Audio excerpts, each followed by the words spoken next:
yesterday. I was listening in online. It sounds great. Yeah, yeah, but it was really smooth. I thought.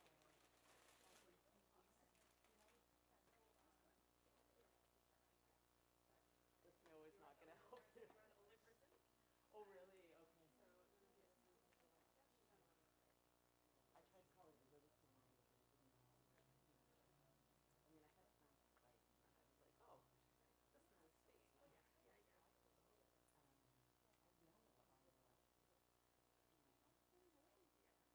yeah, we were messaging back and forth. Yeah. I understand that.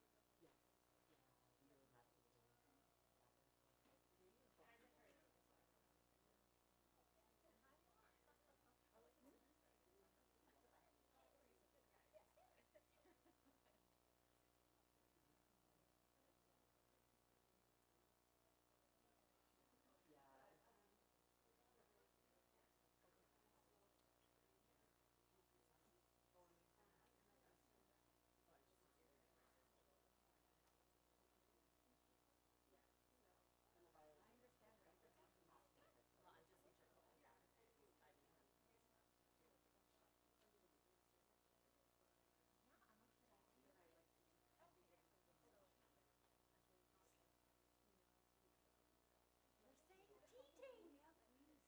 More than anything.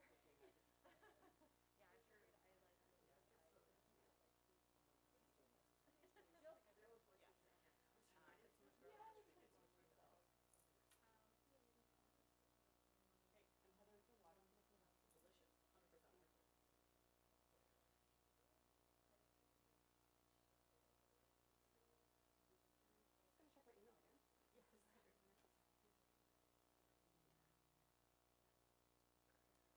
Just gonna check my email again. Yes.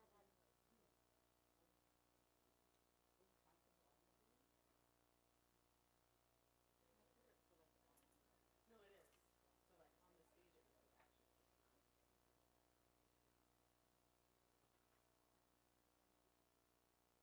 Hey Laura.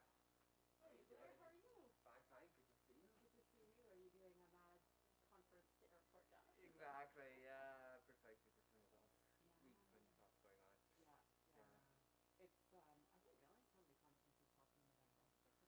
yeah. It's I didn't realize so many conferences happening in November. I think I forgot. Yeah, yeah. So this is yours? African studies. Oh nice. Yeah, the American Afro ones were last week. I went together. Yeah, yeah. How about yourself? Do you have stuff? It's my conference is the social sciences and like history association in Chicago. Yeah, I've never been, but they do a lot of organization. That's fantastic. Yeah, yeah. So it's a chance to connect with some of the fine art people. Yeah, it's in person. It's in person. It's hybrid actually, Yeah. but I didn't realize it was hybrid, and I think I decided I want to do some in-person conferences. I gave a talk a couple weeks ago, and it was like, blank screens, no questions in the audience. I was like, this is the most unsatisfying. Exactly. I did one in the spring too, and I just said no. This is and I find too if I'm watching if I'm at a conference, I'm kind of spend all day.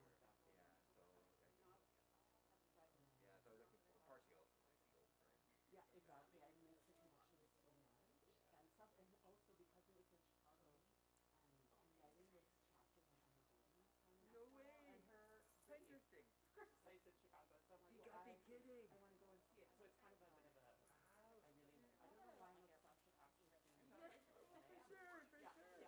Oh, that's interesting. You're looking at Emma Goldman. Yeah, I'm writing this book on the history of sanctuary and using Montreal as a case study to kind of And talk about. was she in Montreal? Yeah, after her exile, both from the United States and then from the Soviet Union, she kind of lost, and she spent a lot of time in Montreal and Toronto. She died in Toronto.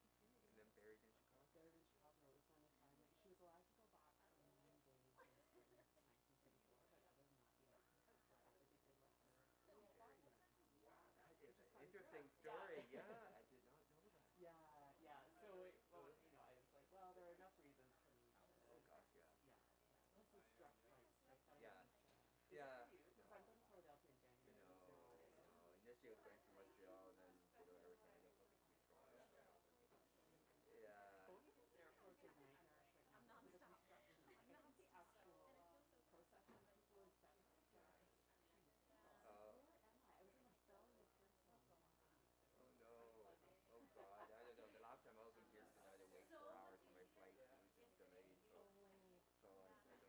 I don't have good memory, but When does the conference actually start? well, I'll start Tonight? tomorrow morning. I mean, I we're talking like at 10:30, 11. So as long as I get there tonight, Yeah. and it seems the snow should stop by the afternoon, so Yeah. Yeah. the flight shouldn't be too bad.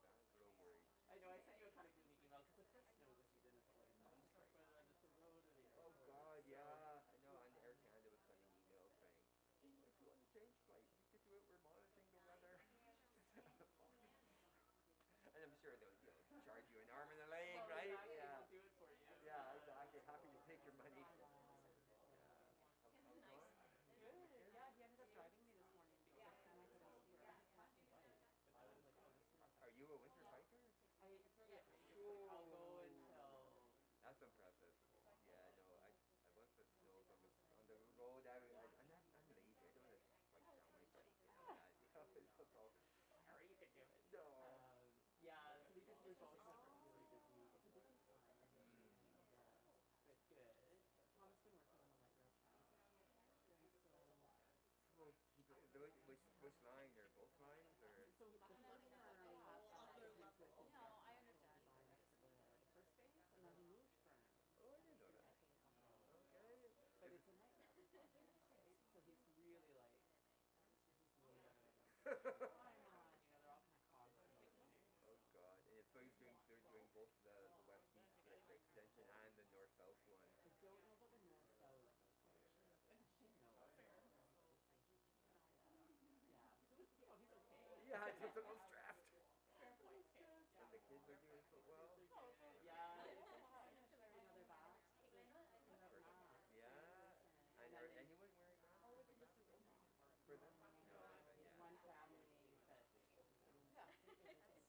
And I just this week I said, guys, you know, there's a lot of Yeah, yeah, coughing, so definitely. if you want to wear a mask or if you're not comfortable with it, wear a mask. But you know, giving a 6-year-old and an 8-year-old an option, No don't way. do it. Yeah, yeah, for sure. But they've been so happy to get more and more restaurant times. They've had Fantastic. outings, they've had Oh, assemblies, and you don't realize how important that is until like they're you're missing it. Yeah, yeah. like the novelty for them is going to be, is playing with the neighbors in their neighbors' balls. And they're like, really, we can do this? Oh my Like, God. Oh, that's painful. yeah, I'm like, I'm so sorry to hear that. It keeps you safe. Oh God. Yeah, so they're good. Oh, that's good to hear. What's happening with you next year? Are you still working? I am something. No, the football to prove it. Yeah, yeah, yeah, yeah, yeah. And then ideally be somewhere just to write and do a bit of research. Would that be like somewhere warm? You potentially or in Europe. I was in Berlin in 2018, 19 when the ended. Oh my So gosh, everyone, Andrew Johnston told me too. yeah, yeah, yeah, yeah. He No, just spent some time in and Berlin, so and I'm like, Andrew 25 years ago playing soccer, pick up soccer oh, that's great. in Montreal actually. Yeah, Oh wow, with his congratulations. former wife. What? Yeah, Was yeah, yeah, former I can tell you a wife? little bit. No, no. Interesting, interesting. Yeah, he was there for spring and summer, and like, And they got, as you probably know, these places with lots of money for research, no money for professors. So I met so many incredible scholars for $2 or $3, and they're just they go from research grant to research grant and keep teaching, and there's so few permanent jobs. Yeah, but yeah, when I was there, there was I think about 10 or 12 positions probably for different. Not because of me, but because of other things going on. There seemed to be a lot of connections. Yeah. Was it the food industry? I was at a research center in Humboldt, Yeah. and then it was like a full fellowship, so they treated us incredibly well, and we had a little cohort of about 12, 14 people, Germans and internationals, so we had a lot of Canadians. Yeah, so. Well, I'll be curious and envious to see where you Well, go. okay, yeah, just maybe in San Diego. But Well, that would be yeah, awesome. that's okay too. Yeah, one cannot complain for sure. Yeah, yeah, but Exactly. you want? Well, you've got a big grant, right? Yeah, I won't. I came off the grant a couple of years ago. The pandemic unfortunately kind of killed my scholarship, which is great. Yeah. So I couldn't do it, but I have a course release this year, which I really should get into. So, Yeah. but I do. People have been talking about the half sabbatical, and I'm like, oh, It depends. I mean, I like the whole you like year, the whole year. but I know lots of colleagues and friends who do them, and they just to break things up and Yeah. yeah, and then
you're listening, kindly listening to something I interfered. No, Sorry. I'm just waiting. How are Yeah, you doing? doing all right, thanks. Yeah. Did you watch the film last night, or? I had a dinner date with a friend who lives in Ottawa, so I didn't see it. How was it? Yeah, no, I had other obligations too, so I I'd didn't. like to see. Right? I'm interested. I should ask Shazam if, because I saw Omar Sachedina's documentary, but I wonder if the other one is going to be online somewhere. I suspect it will be. Yeah, Shazam would know. Yeah, Yeah. because I think he interviewed my parents. Really? Yeah. So I do want to see it. Yeah. Okay.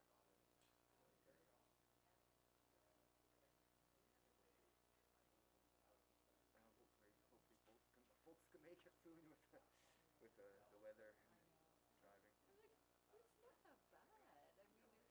It's the first snowfall. Everyone forgets how to drive again. I know. Yeah, it's crazy. Remind me what you teach. Anthropology. But what's your area?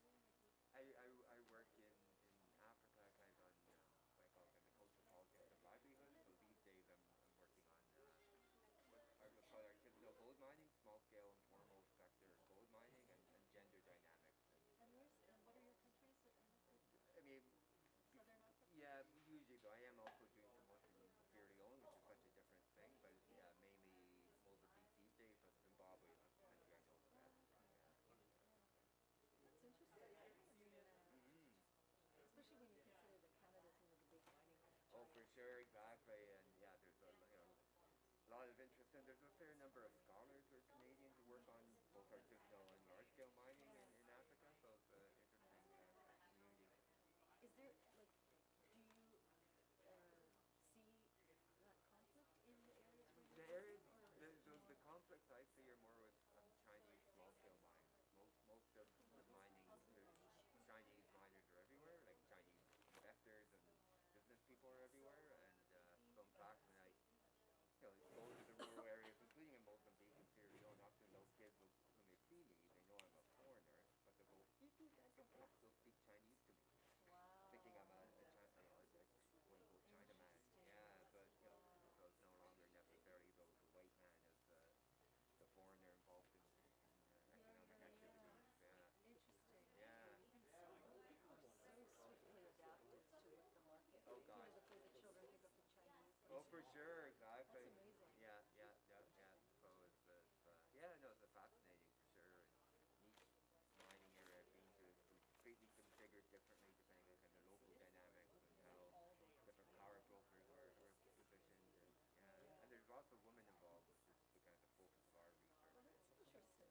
Economically less remunerative activities, but some is they almost universally they'll say they make more money doing mining than any other activity. Because agriculture generally speaking, takes over. Right? Big companies are probably imports. Not to say they enjoy mining. It's tough and dangerous and the whole bit, but they make money which they need. So it's yeah. So it's great, and there's tons of kind of policy focus and attention, what that means varies, but so we my so so anyway, we've got lots of interesting things to keep us busy with, so And Mozambique, that huge flooding thing in Mozambique. that's right, exactly, yeah. No, we were supposed to have a workshop that our spring when the cyclone hit and Great Reef, and they had insurgency up in the north, kind of Islamic insurgency in Cabo Delgado, which isn't the area I'm doing work in. And so it's lots of kind of big scale issues in Mozambique. And did you, did you pick up some of the languages there, like Portuguese? Yeah, actually, no, because I guess I've been doing work there from about 2015, but in the area I'm working on is on the border with Zimbabwe, and I can speak Shishona, which is similar to Chimanika, which is the main language, and there's tons of Zimbabweans because Zimbabwe is such a mess working there. And also many of the Mozambicans, because age 30, no, 40 and older, spent time in Zimbabwe during the Renamo War, so they also speak English and Shishona. So anyways, I can get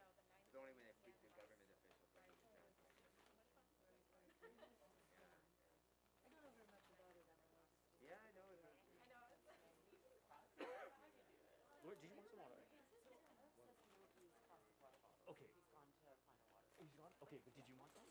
No, I probably should not. Okay, yeah, no worries. Madagascar, yeah. Kind of in the northern area, you kind of have a bit like a Swahili coast influence, but yeah, not the Malay is in Madagascar. Yeah. No, the other thing I remember, because, Mandela married some of the Michelles, That's right, grandpa. Yeah, exactly. the celebrity. Yeah, for sure, exactly. Yeah. People drifting in. I guess if you're taking the bus for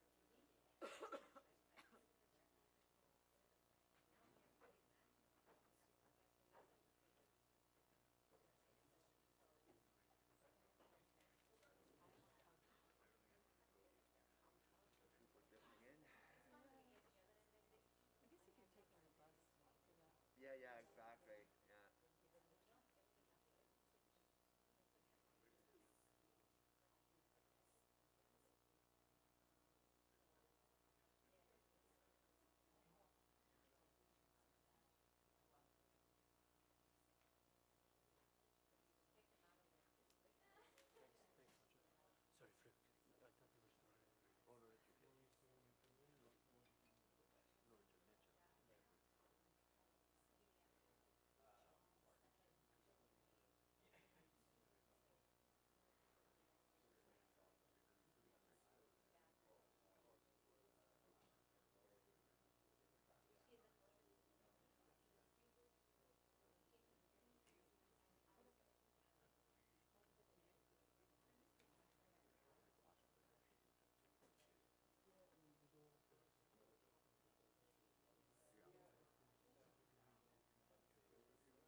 Sorry, Frick. I thought they were starting. Oh, no, it's okay. No intervention. All right. Good morning, everyone. Is this mic on? Can everyone hear me? Great. We'll get started. I apologize for the delay, but thank you all for being here on this beautiful snowy morning. It is, I was saying to one of the audience members that my kids were out playing at 7 in the morning. I think they're the only ones excited to see so much snow today. So my name is Laura Matacoro. I am an associate professor here in the Department of History at Carleton, and it is my tremendous pleasure to chair this panel to kick off day 3 of the conference, Beyond Resettlement. This panel is called Investigating the Legacy, Understanding the Ugandan Asian Refugee Resettlement Initiatives, Impacts, and Conceptions of Identity. And like much of the rest of the conference, it's going to be very rich, I think, in dialogue and ideas. Our first panelist, so one of our panelists, Dr. Sarah Kuzman, is going to be presenting online. So we're actually going to start with somebody who needs no introduction, in fact, forgot to put his bio in the program, but Dr. Shazan Mohammedi, who will speak to the question of 100% Canadian, exploring the personal reflections on identity and belonging amongst Ugandan Asian refugees in Canada. And because you didn't put a bio in the program, I'm going to indulge and say that, as many of you know, Shazan has put together just an extraordinary conference with Heather, and we've had the pleasure, many of us, of supporting their work, but really it's been Shazan and Heather who brought us all together. And Shazan is also the author of the wonderful work, Gifts from Amin, which I'm sure many of you are familiar with. And I'm very much looking forward to hearing your presentation this morning, given the great work that you've been doing in this area. So thank you. Thank you, Laura. I think the slides will come up over time, but as that's getting done, yeah, thank you all for making it this morning. I know the weather made things quite challenging. I know I was waiting for the bus for 45 minutes, and so glad to be here. I think for the most part, I'm going to do something a little bit different with my presentation today, and really just focus on the sort of key themes that came out in the interviews. So there were 4 things that really, really stood out as I was doing these interviews with Ugandan Asian refugees. So these are folks that probably came when they were around, their late teens, maybe mid-20s. I only interviewed about 2 or 3 folks that were in their, I guess, early 30s, just with the timing, of course. And so the first thing that really came out was this idea of Canadian identity. So I'll speak a lot more to that a little bit later, but this concept of what it means to be Canadian really kind of came out to the fore. The second was a lot of folks talked about having multiple identities, so affiliations to, their ethnic backgrounds, their religious backgrounds, their national background. Others talk about having like a mélange, a mixture of how these things fuse together. And then the last 2 parts that we'll talk about, the first is going to be this concept of contested identities. And so what ends up happening is because of what you look like, the politics of identity matter. And so that's something that really came to the fore as well. And the last thing is this really interesting theme that came out about volunteerism and how a lot of folks talked about part of being a Canadian is being a volunteer. So I'll talk about those 4 things. And the interviews themselves, they were really unstructured. And so I was really happy to do something like that, where I kind of asked folks, how do you identify yourself? No wrong answers. Go in any direction you want, define it how you want, and even question the question. And I'm delighted that Jalal is actually here because he was one of the only interviewees that pushed back against the question to say, are we trying to narrowly define me? And I'll dive into that a little bit later. But I think that's a really interesting thing. And when it comes to identity studies, one of the things that's really fascinating is on the surface, a lot of the times they focus on this concept of national identities. Are you quote unquote Canadian or Ugandan or Goan or, really these national affiliations? And the reality is we're complex human beings. We've got all kinds of identities and they interchange with each other. They're multifaceted. They end up evolving over time. And the other thing that's really interesting is scholars have started to point out things like situational identities. So depending on what context you're in, who you're with, different identities come to the fore and others move to the background. So we'll use myself as a fun example on this one. So right now I'm presenting as an academic. So I have my academic hat on as part of, as part of the Uganda collection, as the son of a Ugandan Asian refugee family, presenting, this type of research. When I'm at work, I'm a public servant thinking about refugee policy and things like that. And of course, when I'm at home, my number one status is, as the youngest of 3 boys, being the most spoiled with my parents, that's the only thing that matters. And so, that's one of the things. So Eric Hobsbawm really talks about this concept of identity, and we can't really make that assumption that national identification is the number one thing for folks. And so, let's dive in. Let's hear from how people describe themselves. And so I always like really starting, and it's the title of the talk, with Amin Mohammed, and he kind of says, I'm Canadian, 100%. I believe in the values of Canada. And this really gets built upon by others like John Alani, who sadly passed away quite recently earlier this year. And his quote really speaks to this. He says, his identity is, quote, simple. We are citizens of this country. So our loyalty is to Canada, and we play our role in the day-to-day affairs of this country, and we see where our input is required. And so for both Amin Mohammed and John, their identities as Canadians were really clear and uncontested. When I approached them about this question, they really seemed to have the answer prepared. One of the things that I wanted to ask was, when we talk about Canadian values, what do you mean? And so Amin Mohammed offered an answer where he says, for me, the freedom to express yourself, freedom of religion, respecting others' religions, tolerating other people's views. And so that's what he kind of reveals as this concept of what it means to be Canadian. And so Zulfikar, another person that I interviewed, also really echoes these same sentiments. And so his quote says, I appreciate the values of Canada from day one. They let me practice my religion. I can speak out. And this kind of comes out in different mediums and different forms. The Ismaili Canada magazine has an article that was published in 1987 that talks about some of these values, but then other Ugandan Asian refugees also talk about this as well from, different religious backgrounds as well.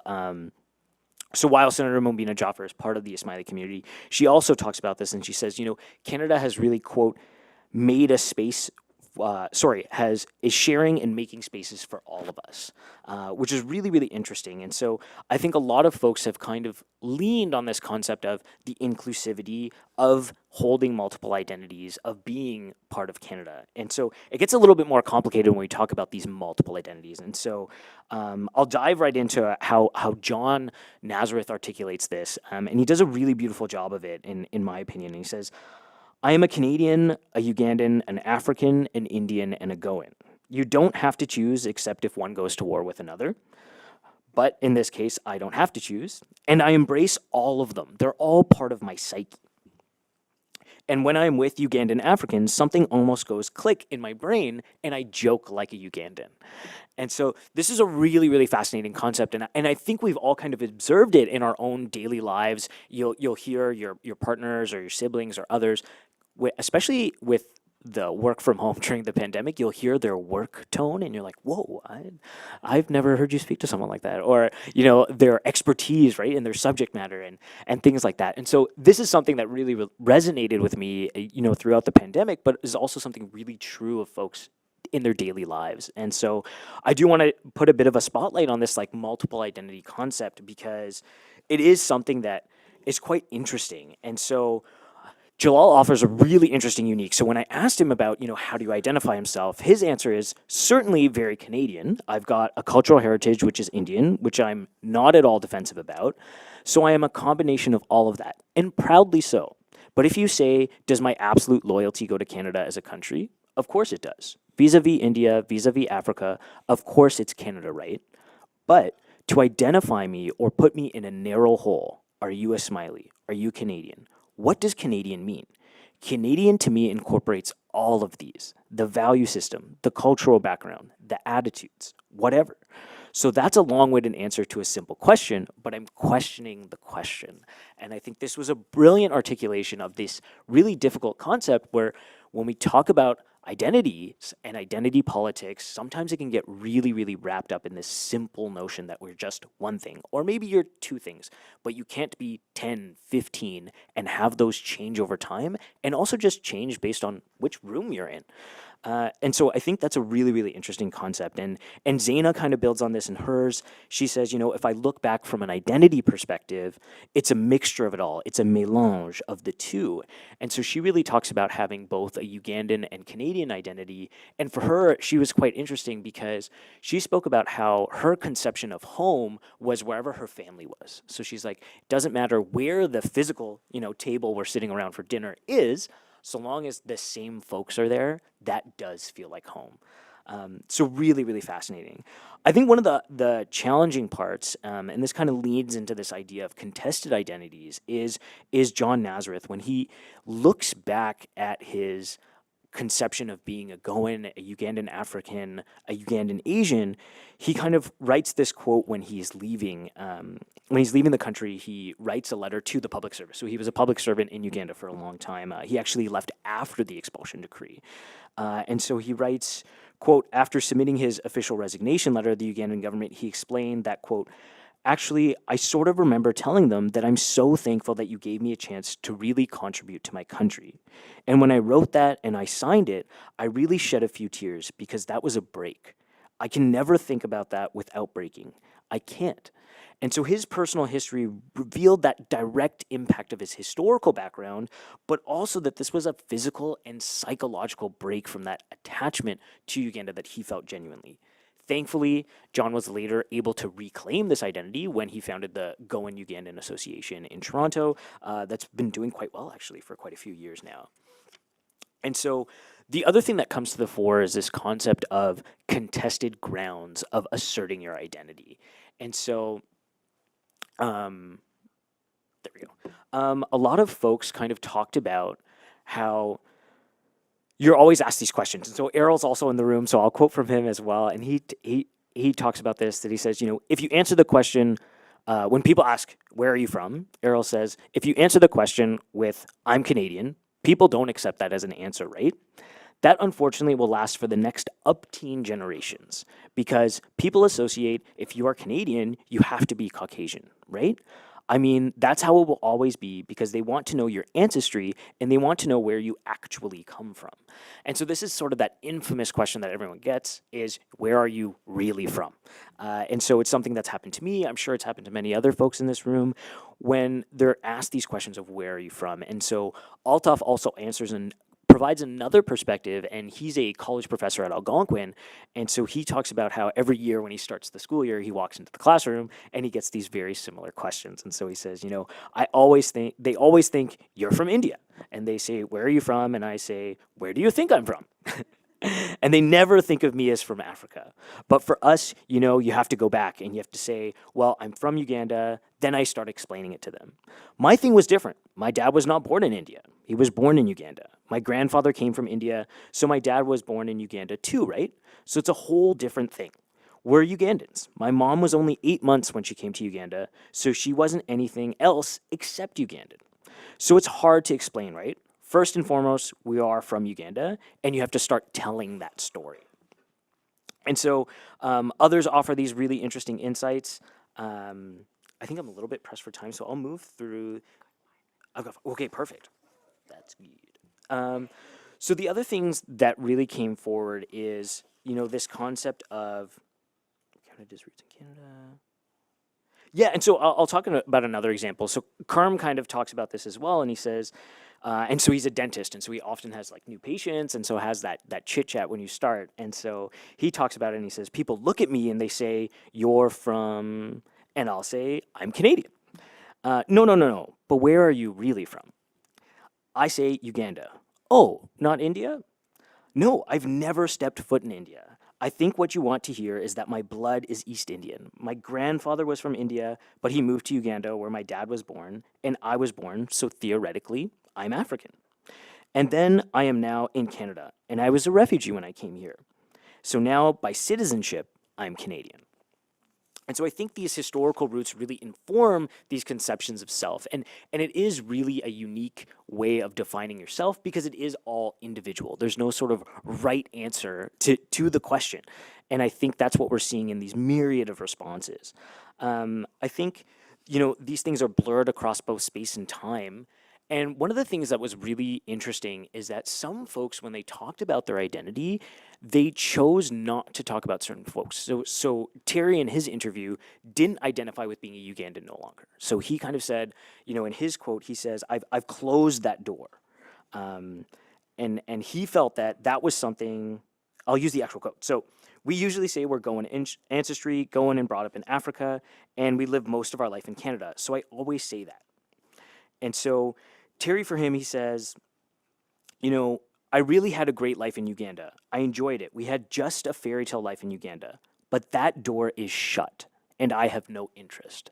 And so in our interview, you kind of elaborated on this to say, I think that's what actually helped some of us with the integration process here in Canada was by being able to shut that door, quote unquote, we were able to move forward. And I think this is something that's really interesting, especially as being part of that second generation, trying to learn more about our family's history, because he was explaining to him why that door was shut. And so why this was something that, even my own mom did not talk to me about growing up until much, much later. I had to do a PhD to get her to open up, so. But that's how it was. And so I think that's one of the really interesting things and one of the challenges. But I do want to kind of close about this concept of volunteerism, which came out, which was really, really interesting. So a lot of folks have been engaged locally, globally. They've started foundations in India for girls to access education. They've started mobile clinics in Uganda and the Kiboga district. And there's numerous examples of this philanthropy and this concept. And what was really, really interesting is it's something that other scholars have found is that, part of being a Canadian is volunteerism. And it's something that they were finding amongst migrant communities in particular. And so I'll quote from Zulfikar. He talks about how he's been a member of the Rotary Club since 1977. And he says, quote, "It's what makes you Canadian. It's just all the values. And you participate in Easter Seal campaigns. Yeah, you become a part of all of this and you feel Canadian."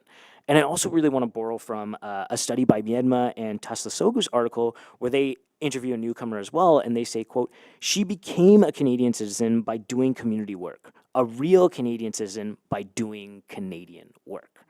And I think this is a really, really interesting space. And they build on this and they say, volunteering offers, quote, "a safe place to explore, make friends, build networks, become politically active, and learn how to navigate Canadian society." And so I think that's unbelievably fascinating to see these kinds of themes. And, of course, I invite questions later on, and I'm here all day as well. But I think in conclusion, I think this is one of the things that we have to really start to unravel, is that identity is, of course, incredibly complex, and it has a great sense of meaning for folks. It can have significant levels of impact, but it is something that requires efforts from both newcomers and the host community. And so I think the more opportunities that we can create and facilitate for these types of cultural exchanges, for these things like volunteer opportunities, we can really start to see and replicate some of the success that happened in this community to others. And we are seeing it. We are seeing, we hear the stories of, the Fort McMurray fires, and some of the first folks to volunteer were Syrian refugees that had come only a few months earlier. And these are these really fascinating and, of course, like, beautiful and heartwarming stories, but they're real. They're real and they're powerful. And I think that's something that, as the Canadian public, we really want to look forward to, and something we should also, put pressure on in the public service and in other avenues as well. So thank you.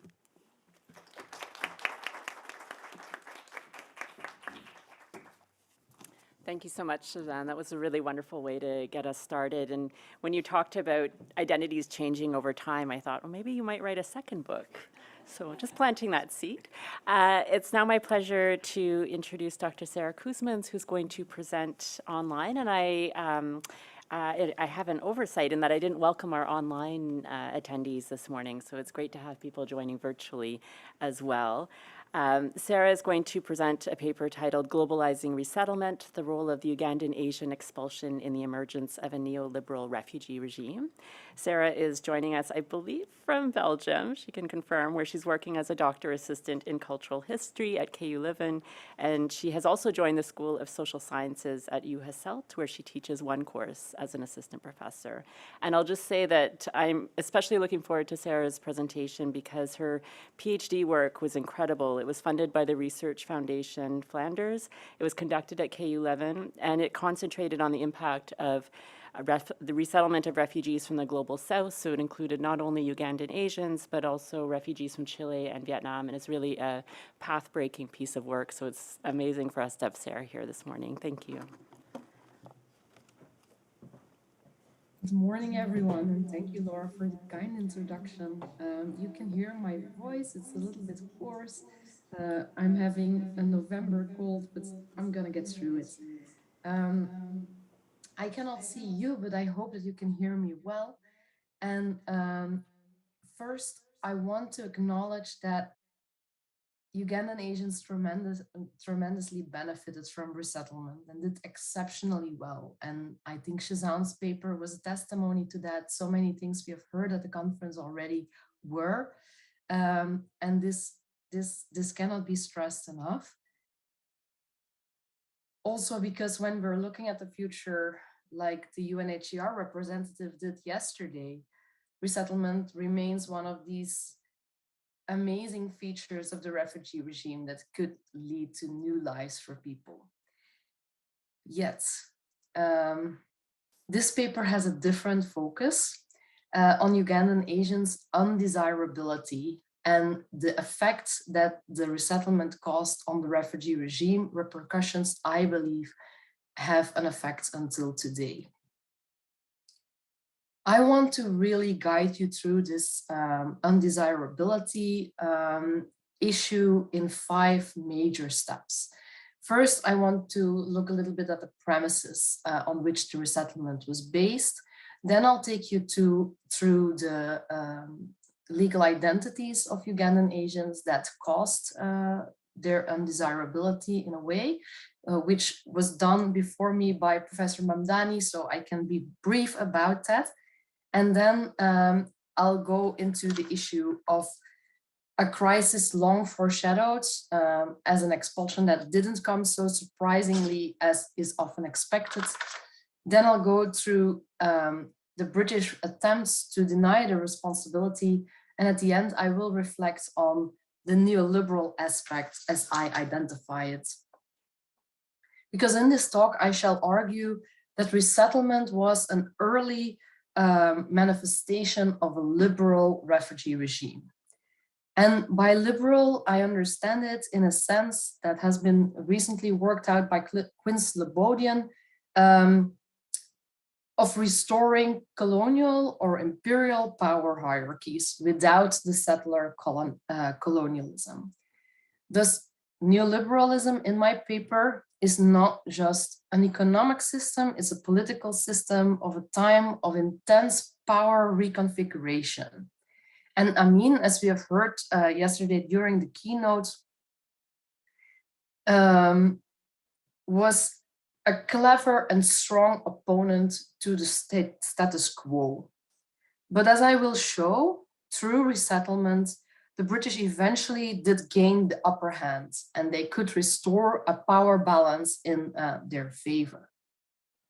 Moreover, their strategy was so successful that it inspired imitation. In 1975, the Americans attempted something similar with their refugees coming from Vietnam, directly quoting the Ugandan agents as an example. So the Ugandan agents had quite a legacy here. But before we get to that legacy, I invite you to consider the Ugandan Asian resettlement initiative through a new lens, and that is the lens of undesirability. So let's get started with the premises, and I have 3 of them. For the British, the expulsion of the Ugandan Asians was part of a burden of winding up empire. It came out of a long struggle of decolonization, and as such, this was a very unwelcome move. They did not want to receive Ugandan Asians at all. These migrants were undesirable also in the light of what had happened before to other immigrants and immigrant groups in Britain. And yet they are very capable of reframing the issue in terms of humanitarian and moral obligations, as we have heard yesterday. What is also important to remember, and I know this is a specialist audience, so you all know, is that almost no refugees entered the UK. This is to say, the UK only admitted people who had British citizenship. Everyone who did not end up in the UK. It took years before Britain allowed any refugees in. I think it was 1976 before legally recognized refugees under the international system had some more leeway into entering into the UK. I'll come back to that in a moment, why that was. And third, we cannot understand the resettlement effort by myopically focusing on Britain. And I know in this conference we are not doing that, but you know, as long as we perpetuate the message that Britain took the largest share and then India and Canada and also some other parts in the world, we are in fact perpetuating a narrative that does center on the British effort. So we have to understand, and this is my, my plea, what Britain did to globalize this effort and why this was so important on the long term for the refugee regime as a whole. The globalization in the first place took place in relationship to India, then to the Commonwealth, and also crucially later beyond that. So to start with a brief note on Ugandan Asians' legal identity. And since Professor Mamdani explained this yesterday, I won't go into too much detail, but I want you to understand one thing. One of the reasons why Ugandan Asians were different from, for instance, their Kenyan counterparts was because Uganda was a protectorate in the British Empire and not a colony. And this had profound impact on Ugandan Asians' legal identity. While in colonies, British subjects gained the right to citizenship in protectorates, they often did not, and they would become British protected persons, which after 1948 was a status that entailed no citizenship whatsoever. It was only consular protection, and it was only passports and the right to travel to Britain.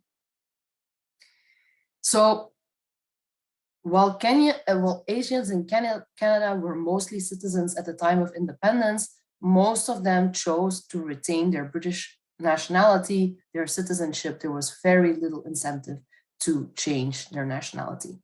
But Ugandan Asians were different, and they were actively encouraged, at least 10,000 of them, if we can believe the records, were actively encouraged to change their BPP status, so British Protected Person status, to Ugandan citizenship.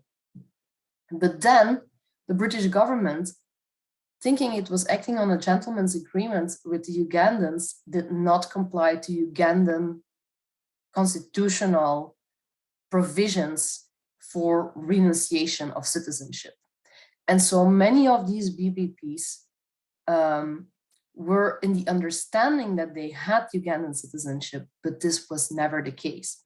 And so they become de facto stateless. And in the beginning, this doesn't matter very much because they still have the right to travel to Britain, but this is to change very quickly as well. In 1962 and then in 1968, when British immigration law changes, they lose the right to travel freely to the UK. And so they effectively get trapped. They are not able to leave Uganda or to travel to Britain anymore on their British passports, but they also don't have other passports or other citizenship claims. They are effectively stateless. And the British knew this. There are several instances of officials being very acutely aware of the fact that this group was there. And I quote just one from 1969 from David Scott, the UK's High Commissioner in Kampala, to Fitzgerald, one of the higher up officials at the Foreign and Commonwealth Office. Scott said, we could make some play with the fact that BPPs never had UK citizenship any more than African Ugandans, and that our responsibility has always been limited. But in order to avert responsibility for this group, in the event of an expulsion, what was needed was, and I quote Scott again, a fairly forthcoming attitude and acceptance into the UK of those whom we accept as UK citizens. So the realization that there is one group that can be left out of the equation already was a realization that occurred long before the expulsion. And so claims that the expulsion came out of the blue, that they were inspired by a dream of an erratic African leader, were already very popular at the time. We continue to hear them today, but they couldn't be further from the truth. In fact, the expulsion was very much anticipated. Britain knew exactly what could happen, had a lot of contingency plans already in place, and also had certain strategies to deny responsibility. I'll go into some detail here. The first sign, of course, was what was happening in Kenya in 1968. In Kenya, they changed the Trade Licensing Act so that people without citizenship had lesser rights to trade, and if you lost your job, you had lesser right to citizenship, so it became this vicious circle. And many Kenyan Asians wanted to leave Kenya for that reason, and they were full citizens, so they could go to the UK. But the UK, in that same year, had changed citizenship laws, which made people from who were not belongers, as Professor Mamdani explained yesterday, let them queue before they could enter the country based on employment vouchers. And so these Kenyan Asians got stuck in Kenya, and Britain started to negotiate a deal with India in order to receive their kith and kin, as this was called at the time. This resulted into a power struggle with Indira Gandhi's government in India, who did not want to receive these people. She was having her own ideas about population restrictions, resulting in large-scale population control at the time. But in any case, she didn't want to receive the British Asian diaspora. And she also had an upper hand because she knew Britain was extremely reliant on Indian labor, especially in the NHS, where many doctors of Indian origin were going. Eventually, this led to a situation in which India and Britain agreed to share the burden. The compromise was that India would let in Kenyan Asians unrestricted, but in exchange for what was called an Indian endorsement, so that these Indians, even though they had chosen to go to India, could retain their British nationality and could migrate to the UK at a later stage if they wished to do so. Later, for the Ugandan Asians, this exact same agreement would return. But it wasn't only the Kenyan situation that prepared British policymakers. Uganda was already also for a long time in the planning phase of an expulsion. Obote was making very concrete plans for his own trade licensing act, but also for rendering this large group of BPPs stateless. However, he did not act on it, and the British were very fearful that he would. So in 1971, one of the main reasons to support Amin's coup was exactly the fact that they feared that, they would be confronted with an Asian expulsion from Uganda. This was again a very clear sign of the power struggle that we had between the former colonizer and the former colonized. Here you see these East African countries really asserting some power. And so when Amin announced the expulsion order, or Decree 17, on the 4th of August 1972, this was not at all a surprise to the British government. And many systems were already in place that allowed the British to reduce their responsibility for large numbers of the Ugandan Asian population.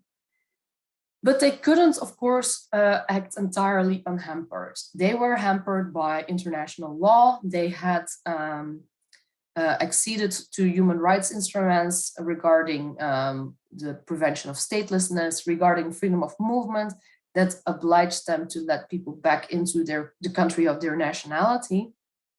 So there was absolutely no question, as Scott already knew in 1996, there was absolutely no question of shutting British citizens of Asian origin out.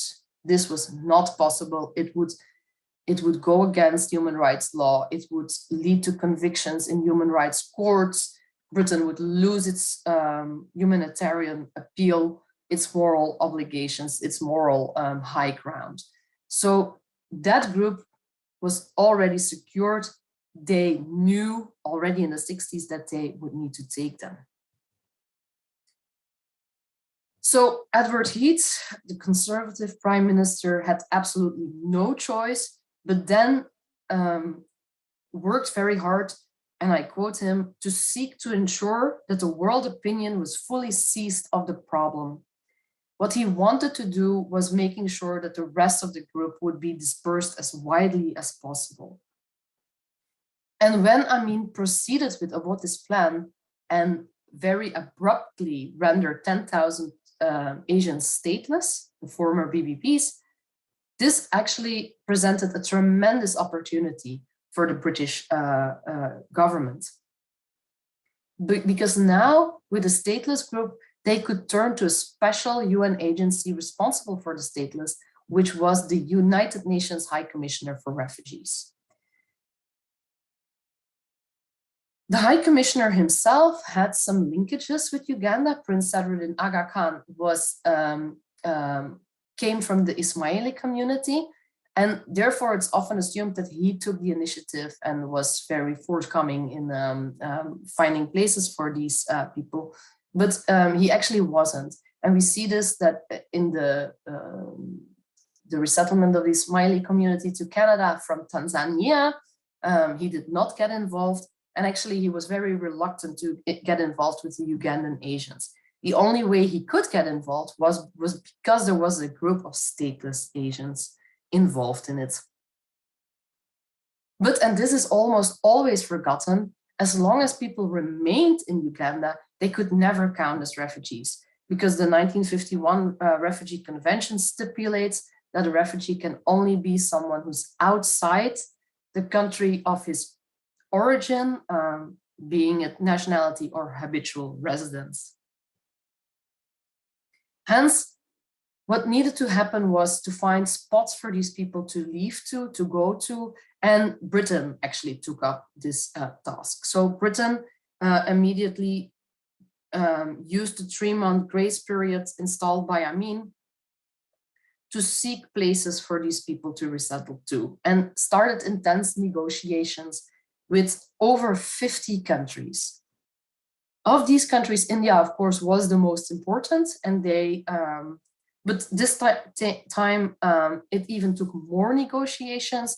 And apart from the endorsement, they also had to give a lot of cash to the Indians to arrange for the resettlements.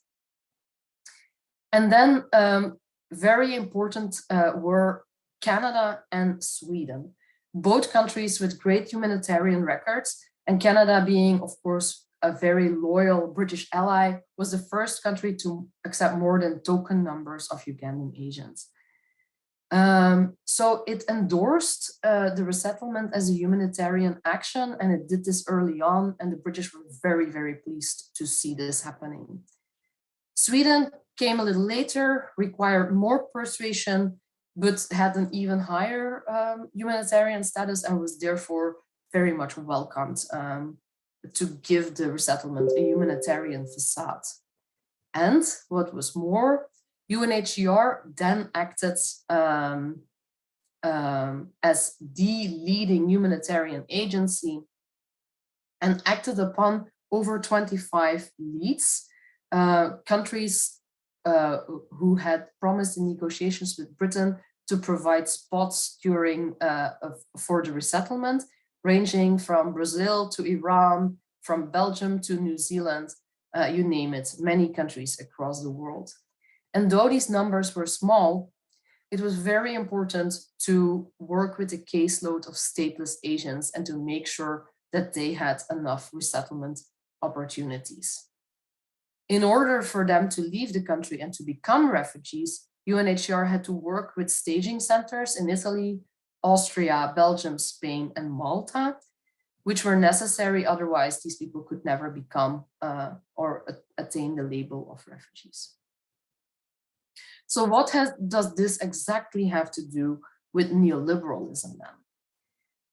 As might be clear by now, the resettlement had the crucial function of reframing a post-colonial struggle for a redefinition of power balance into a humanitarian refugee crisis, right? Did this two things. It elevated the status of Britain as a global humanitarian actor, and it disenfranchised Amin's regime, but not only his regime, but also every single government in the global South wanting to deal with its former British Asian diaspora. And so every country seeking to dissolve the anomaly of a British diaspora could then be framed as a human rights violator or a humanitarian rogue client. But there is more. In the UK, an explicit theoretical neoliberal framework backed the entire operation.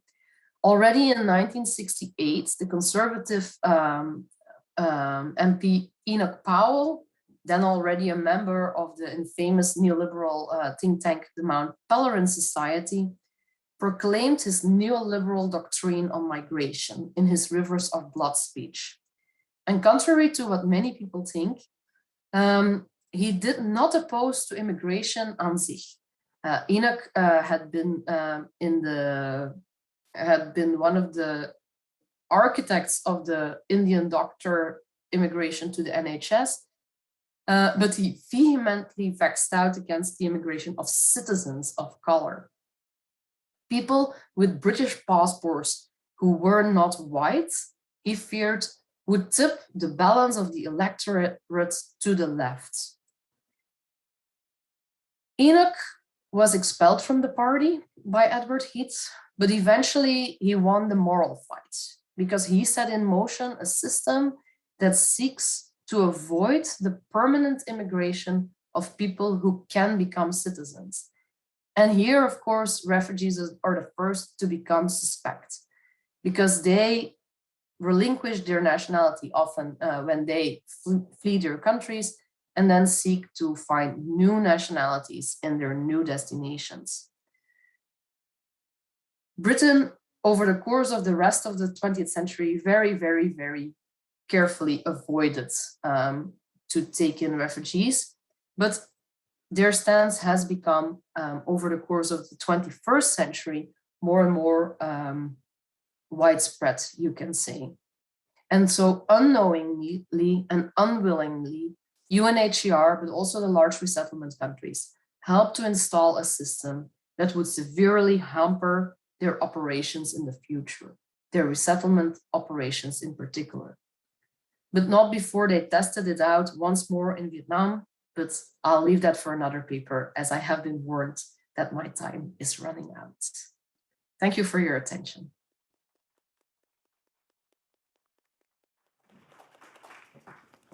Thank you so much, Sarah. That was fascinating to think about the complexities of the law, of globalization, and contemporary refugee resettlement issues. So thank you very much. Unfortunately, Samuel Kisitu can't join us today, so we will turn to our final panelists this morning. And it is my tremendous pleasure to welcome Mr. Arif Virani, Member of Parliament for Parkdale High Park, who is going to speak on the theme of competing conceptions of identity that characterize Ugandan Asians. And like many of the presenters at this conference, I don't think needs much of an introduction, but I will say that Mr. Virani came to Canada as a Ugandan Asian refugee. Before entering politics, he worked as a constitutional litigator, advocating for human rights and access to justice. He was an analyst with the Canadian Human Rights Commission in Ottawa, an investigator at the Commission des droits de la personne et des droits de la jeunesse in Montreal, and an assistant trial attorney prosecuting those accused of genocide at the United Nations International Criminal Tribunal for Rwanda. Mr. Virani was also one of the founders of the South Asian Legal Clinic of Ontario in Toronto, and he is a member of the Redwood, a shelter for abused women and their children, and he regularly volunteers at the Parkdale Community Food Bank. And it is our tremendous pleasure to have you with us this morning, so thank you. Thank you very much for that kind introduction. I presume with Samuel not being here, I'm going to ask for maybe an additional 5 minutes or so, but you guys, I'll keep my eyes on the timekeeper. So I want to just acknowledge it's a pleasure to be speaking to you here at Carleton on the unceded territory of the Algonquin people. Je suis effectivement bilingue, donc si vous avez des questions plus tard en français, n'hésitez pas à poser-le parce qu'on peut vous répondre en français.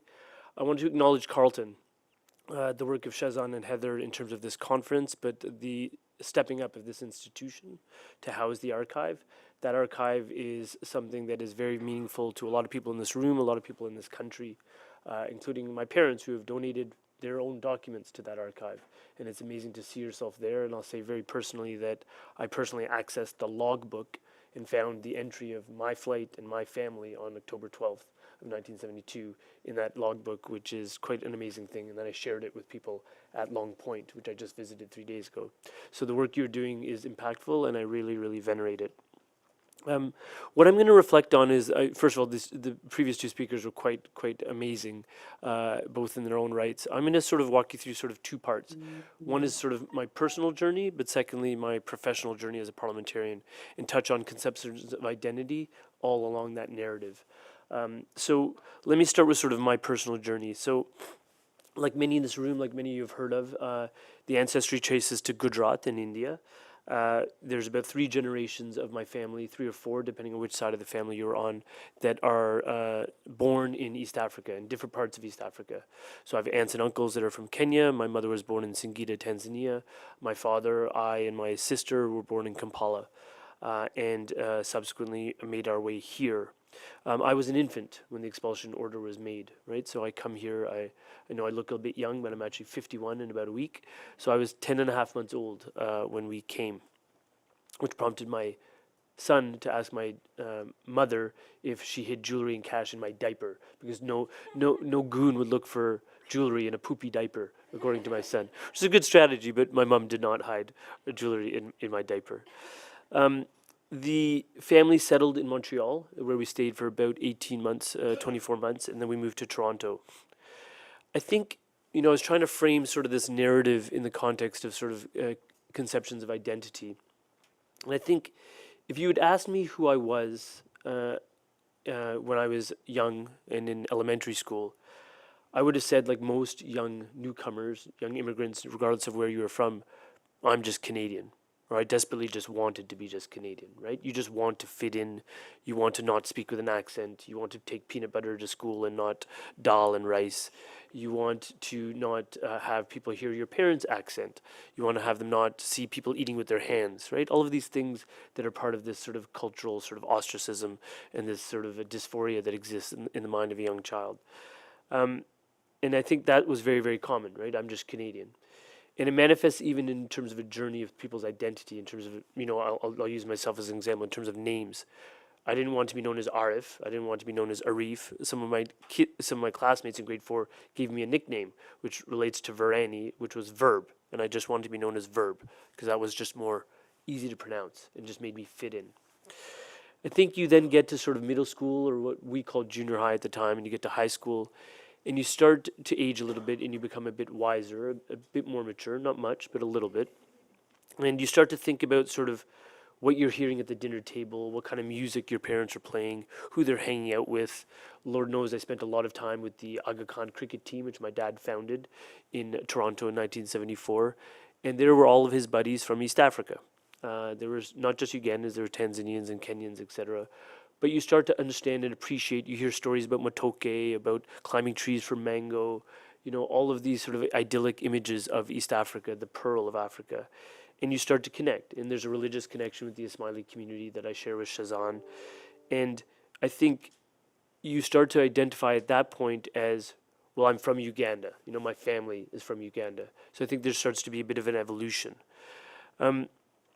The other thing that was very, very apparent, and it dovetails, and I'll come back to this with what both Sarah and Shazan were talking about, were you not just heard about Uganda, but you heard about what caused us to leave Uganda. And I think part of the identity was definitely a demonization of Idi Amin, the butcher of East Africa, right? The cannibal, the people who cost Asians their lives, but also costed hundreds of thousands of black Africans their lives. And that very much resonated. In terms of sort of my understanding of sort of why we were here, but also who sent us here, who's the reason why we were in Canada. And as I entered sort of university and in my 20s, I think even that started to evolve. And now I want to pepper my journey with some insights, because they're sort of like signposts for me in terms of my own journey, in terms of identity. I went to McGill, so returning to Montreal. And after McGill, I did a parliamentary internship here in Ottawa on Parliament Hill. And I will always remember a conversation I had with a person who was what's called a congressional fellow. So we were parliamentary interns. We either sometimes visited foreign places or we received foreign visitors. So congressional fellows worked in Congress. They were sort of the ilk of about 35 to 50 almost. So they were sort of professionals in their own right. Parliamentary interns in Canada were sort of 20 to 25. So there I was, 23 years old, with a guy who was a military veteran. It's about 45. And we talked about me and sort of how I ended up here. And he turned to me and he said, Idi Amin's probably the best thing that ever happened to you. And I'd never heard somebody say that to me, let alone like an American soldier. And I recoiled in horror, because I'd been taught about Idi Amin. But it made me reflect on this conception of identity, which there's so many conceptions that Shazan put forward and Sarah has been articulating. But it was a shift in idea of identity from being a victim to being a benefactor. I think that was an important conception for me. I then, virtually the same year, I had the chance to go to Washington, and I visited with one of my cousins, Sharon, who was a lawyer in Washington at the time, and I'm still about 23, and we talked about Uganda. And she encouraged me to think about it from the perspective of sort of a community that was passing through, as opposed to sort of a Ugandan sort of indigenous community in the legal sense of that term, but that we were Asians transplanted into Uganda, and that Uganda was actually a country of black Africans, and to understand the colonialism that even brought us to Uganda. And that made me pause and think. And when I think about it now, Sharon's mother is Parsi from Bombay. One of my uncles had gone to Bombay for medical school and brought back a bride. And I think her understanding of India and the connection to India was a bit more direct than mine because of who her mother is.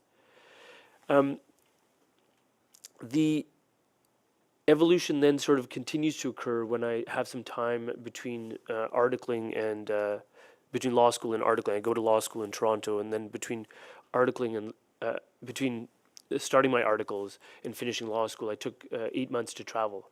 And I went to India, and I did an internship on caste discrimination. I went to East Africa, and I visited the homeland, and then I went to the Middle East. And in sort of retracing that voyage, I think I learned a heck of a lot. I sort of prepared for that trip to understand sort of the ancestral roots in places like Veraval, Somnath, Rajkot, in western Gujarat, a place called Saurashtra. And it really opened my eyes to India and its legacy, but also a sense of racial awareness in East Africa.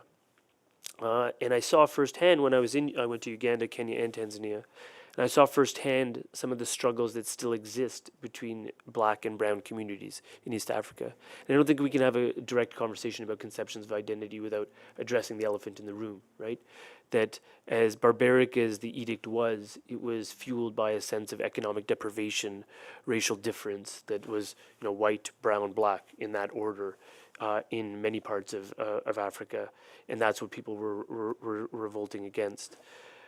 I also remember a very candid conversation I had with black Africans in Uganda who said, welcome. In previous times they would have said karibuni, but then I realized no one spoke Swahili anymore because Swahili was the language of Amin's oppressors. But they said welcome. But, when you got people talking, they said, it's interesting that you and your community are being invited back by the IMF, and Museveni is being told to bring you back and restart business and restart that middle class economy. No one rolled out the red carpet for us. And what he was talking about is that I was a black African. I had to get the hell out. I fled to Congo. I fled to Rwanda. When I came back, there was no red carpet. There's no incentive to take back property, etc. And that made me really think about that racial tension and that difference in identity. I know this is going to sound like a bit of a joke, but there was an instance back in Canada where there's a Finn, a Ugandan, and a cop, and we're on a ski hill. But this is true. One of my best friends growing up is a Finnish guy, and I'm back from this trip, and it's sort of the early 2000s, and we're literally on a ski hill at Whistler, and we're in a gondola, and when you're in a gondola for 6-8 minutes, you just chat with whoever's in the gondola, and the conversation came up, as Shazan said, about people's identity and where they're from, and the cop asked me where I was from, and I said, well, I'm a Ugandan of Indian ancestry, and my friend Yuha, after we got off the thing, he said, I've never heard you ever associate yourself with India before. Because he grew up with me from the age of about 7 to 20, always saying I'm Ugandan. And you see that evolution starting to happen. And the evolution starts to happen with one's name, right? So I try and drop verb. It's not very professional. I'm a lawyer now, so I'm trying to be called Arif. I think the evolution came full tilt for me when I married into an Indian family. So my wife is born in St. John's, Newfoundland, but her parents are from Uttar Pradesh. Right? She's not Ismaili. She's of the Jain background, which is a very non-violent religion and very ancient religion in India. But our marriage ceremony, our cultural touchstones, the music, everything sort of starts connecting me more and more with India. My wife and I then work in India for a year and work in East Africa for a year prior to having babies and having a mortgage. And I think the evolution really starts to become sort of complete for me. But the time when we worked in East Africa, going back to this issue about racial tensions and how that informs identity, I'll tell you quite candidly, we spent a lot of time when we lived in Arusha, as as you had mentioned, Lisa, that I worked with the UN on the War Crimes Tribunal. There was the professional work, but on the personal side, my wife and I spent a long time repeatedly explaining to black Tanzanians that we were Indians from Canada and not local Indians. And the reason why that was important is because there was still so much tension between brown and black in Tanzania that has its roots in 60 years of economic deprivation. And that became a big eye-opener, a really big eye-opener. So now I'm a dad of two little boys, the one I mentioned who talked to my mom about the diapers. And those little boys, what we're trying to do is really focus in on sort of who they are and trying to teach them the way any parents are trying to teach them. And I think in teaching them, the language classes aren't in Luganda or aren't in Swahili, they are in Hindi, right? We're trying to teach them a bit about their Indian ancestral roots. It's a work in progress. But I'll tell you that now, I think Shazan, you mentioned situational identity. This 50th anniversary has had a big impact on me, on my family, and just thinking about it and reading about it and learning about it. Hearing what Sarah just said had a big impact on me, that people are talking about the notion of an expulsion as early as 68 or 69, that it wasn't a sudden issue. But it's made me just think hard about the Ugandan connection. And I said quite publicly a couple of days ago that I'm taking my kids and my wife to Uganda to teach them about the land of East Africa, to teach them about where I was born, where I took my first breath, where multiple generations of my family are from, because I think that's part of who I am, and it will always be part of who I am. So to finish on this personal part, I don't know whether I'm Ugandan, whether I'm Canadian, whether I'm Indian. I am some confluence of all three. And I think it very much depends on whom you're talking to and when you're talking. I'm intensely grateful to Canada for the safety and the opportunity that this country has provided me, that you take a child in diapers who's a refugee and you turn him into a human rights lawyer and a parliamentarian. That's an amazing story about this country. And that story deserves to be told, and Canada needs to know that it's an amazing story. I have a native connection to Uganda, but I'll say to you that it's also troubled, because when I think about it and reflect on it, what happened back then, and Sarah canvassed this, it was a huge humanitarian disaster. It was a human rights problem that happened 50 years ago. And when you want to reconcile with Uganda and you want to reconnect with Uganda, you can't help but look at the human rights problem that is right now in that country. It is effectively punishable by death, if not life imprisonment, to be gay or lesbian in Uganda right now. That's a problem. So how do you reconcile an ancient human rights violation with a current human rights gigantic issue? Right? There's a tension there. You can say the same about India. It's not exactly as if it's a particularly friendly place for Muslims in terms of law or practice on the ground in India right now. There's tensions, right? And I don't mean to be naive about it, but that creates some barriers in terms of the identity equation. And if you say in terms of, again, my naming nomenclature, I'll tell you it's really coming full circle, because some of my parliamentary colleagues will hear Ismailis come by to Parliament and they'll say, well, why are they calling you Arif? You told me your name is Arif. And I say to them, because most white folks can't pronounce Arif, and I'm not a guitar riff, right, from a song. But there, the nomenclature changes again. And as you change the nomenclature, you change one's concept of identity, because it is properly Arif. It means one who knows in Arabic. And it's quite a nice name, as my wife always tells me. So she said, use it. So you try, but you still struggle. In terms of lessons learned, I'm getting a sign for 5 minutes, and I know it's already 15 minutes, so I'll go a little bit faster here. But I think some of the things that I wanted to say about lessons learned from my parliamentary perspective are that the Ugandan resettlement exercise for Canada and the lessons learned are directly applicable to stuff that we've worked on as a country, that I've worked on personally. In 2015, I'm appointed by Justin Trudeau as the Parliamentary Secretary to John McCallum. We are in the midst of settling 25,000 Syrian refugees immediately. We end up settling over 50,000. At IRCC, at the briefings that I was a part of, they were taking direct lessons learned from Uganda and from the Vietnamese exercise. So how to do it, how to charter planes, what we need to do, how many people on the ground, which countries people need to be in, was all directly applicable. What's also directly applicable on a personal note is that I made a point when I was there on December 10th, 2015 at Pearson, when we received that first charter flight. I was with McCallum and with the Prime Minister and a few other cabinet ministers, and I made a point of finding a family of Syrians that had a young child. And the child that I saw was about a 14-month-old girl baby. And through an interpreter, because my Arabic is bad, I spoke to them about, welcome, you are safe. and you saw the relief wash over them. And for some people, like for my family, it was their first flight ever. But I also said to them, you are home, and understand that Canada is a land of opportunity. I was once that baby in your arms. I became a lawyer, and now I'm a member of Parliament welcoming you to Canada. That is what Canada is about. And it was emotional. It was emotional for them. It was emotional for me. It took some time to register for people to understand and comprehend, but then something started to click. And the reason I raise that is because, it goes to what Sarah was talking about, legal issues. I'm very proud of the 50,000 plus that we brought in. But one thing that people don't realize is that at the airport, we had SIN cards available for people, and we had permanent resident cards available immediately. God bless Angela Merkel in Germany and what they did. 1 million people were brought in. It took 3 years for some of those people to get permanence in that country. Many did end up getting permanence, but our permanence was immediate. And the reason I raise this is because it goes to the conceptions of identity. I don't know whether 6 years on, Syrians are saying, I'm Syrian. Maybe they're saying I'm Syrian Canadian. Maybe they're saying I'm Canadian. But I do know that you can put in place policies and practices as a government to ensure people's attachment to a country is formed immediately by ensuring they have legal status in a country. And I think that's really, really critical to point out. Right?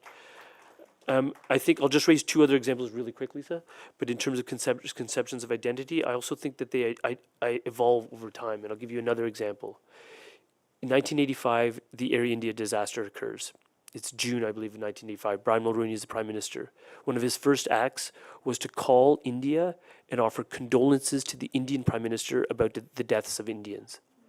For those of you who know what happened, there were about 200 plus Canadian citizens on that flight. But yet the conception in 1985 is that that's other. They're on their way to India. Those are Indians. We're going to apologize to a foreign nation about the deaths of Indians.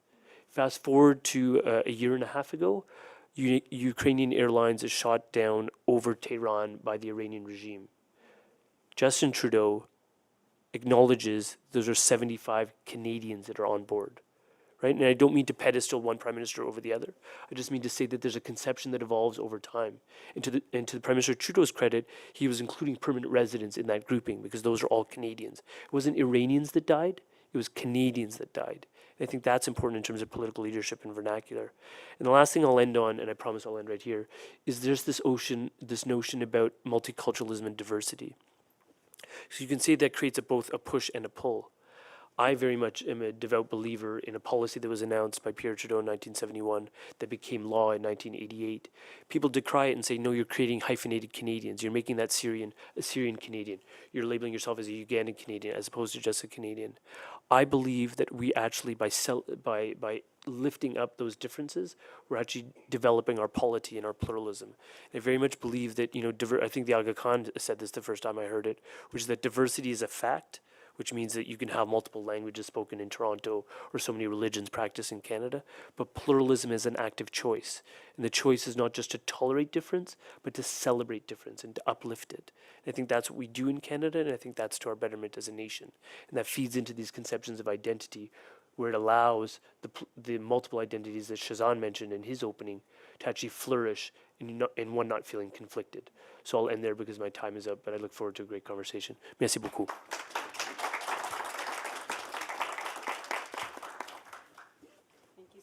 For that incredibly moving and powerful presentation. Thank you. And thank you to all the panelists. I think this, the conversation this morning in terms of identities, sorry, behind the podium there, in terms of how we see ourselves, how others see us, whether that be states, humanitarians, citizens, neighbors, colleagues. Am I? Oh, Samuel is here. Oh, here, I was doing some wrap-up comments, but this is wonderful. We have Samuel. Yeah, let's do it. Why not? Okay. So one of our other presenters, Samuel, has just made it. So we're going to give him an opportunity to speak if he's ready to go right away. Shouldn't have given me the extra 5 minutes. So I will just say, everyone, that the coffee break is not being sacrificed. That there will be coffee and refreshments. But this is such a rich conversation. And Samuel, welcome. I will stand up. Sorry, I was being lazy there.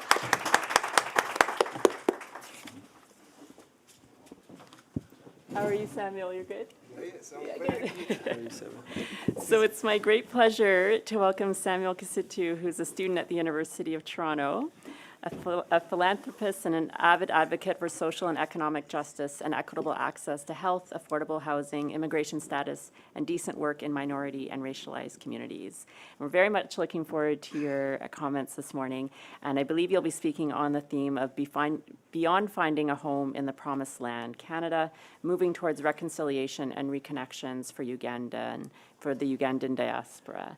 And we've had such a rich conversation in terms of identities, legal identities, cultural identities. And so, Samuel, we're very much looking forward to your comments. Yeah, habari. Musibe mtiano basebo ne banyabo. Good morning, ladies and gentlemen. My name is Samuel Kisitu.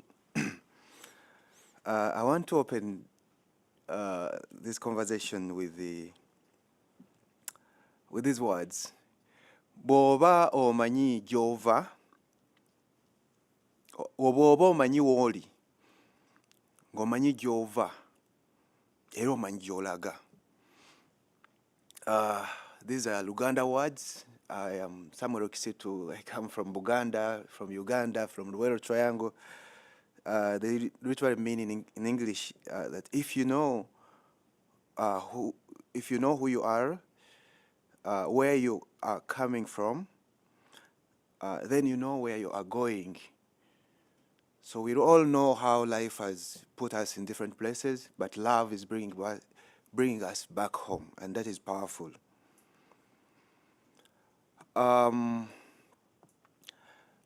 This has been a complex conversation, complex topic, like the complexities we are really handling from way back before Uganda got independence.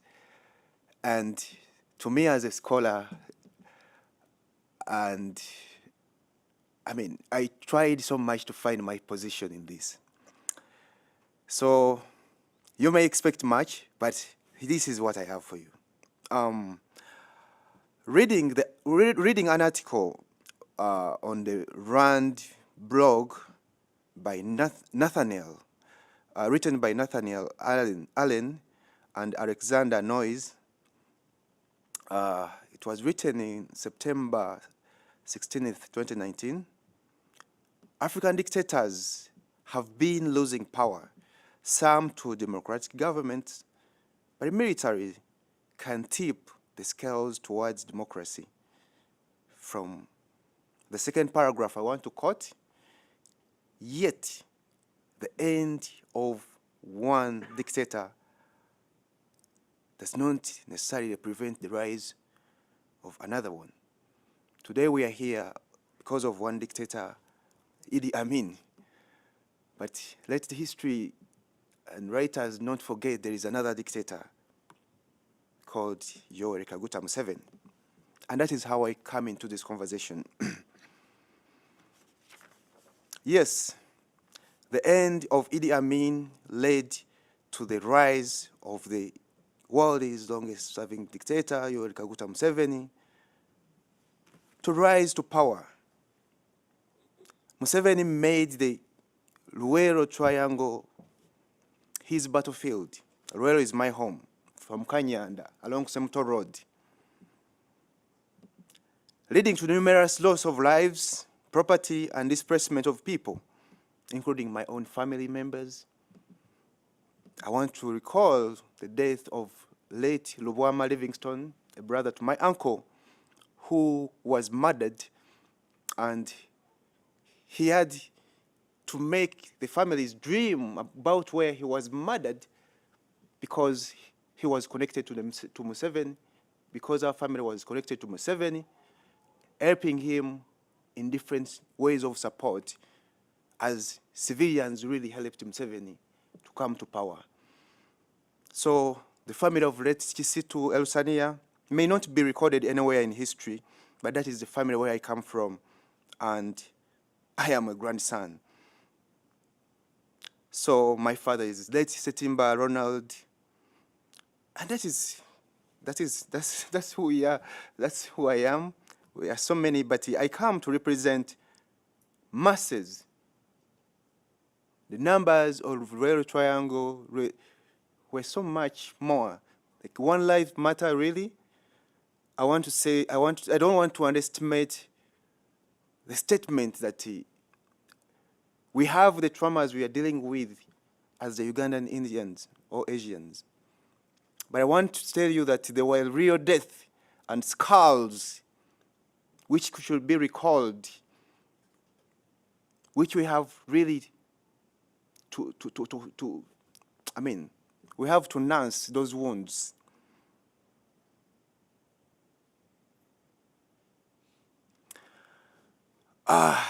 Late Rama Livingstone left widows and orphans, my brothers, and my family. And I want to say this. If my father had died in the war that brought Museveni power, I wouldn't be here today. The war ended in 1986. I was born in 1989, on November 11th. Yes, it matches with the Remembrance Day of Canada. To me, when we remember the veteran, we remember the soldiers, the heroes who fought the World War I, the World War II. My heart goes to the civilian veterans of Ruwero who dying in support of a liberator of then, who has become the world's brutalist leader today. So, that is a betrayal by my leader. That is a betrayal of the blood which was shed to cause Uganda to become independent, to cause Uganda to be liberated from Obote regime, the Amin regime, the Tito Okello Lutwa, and all such.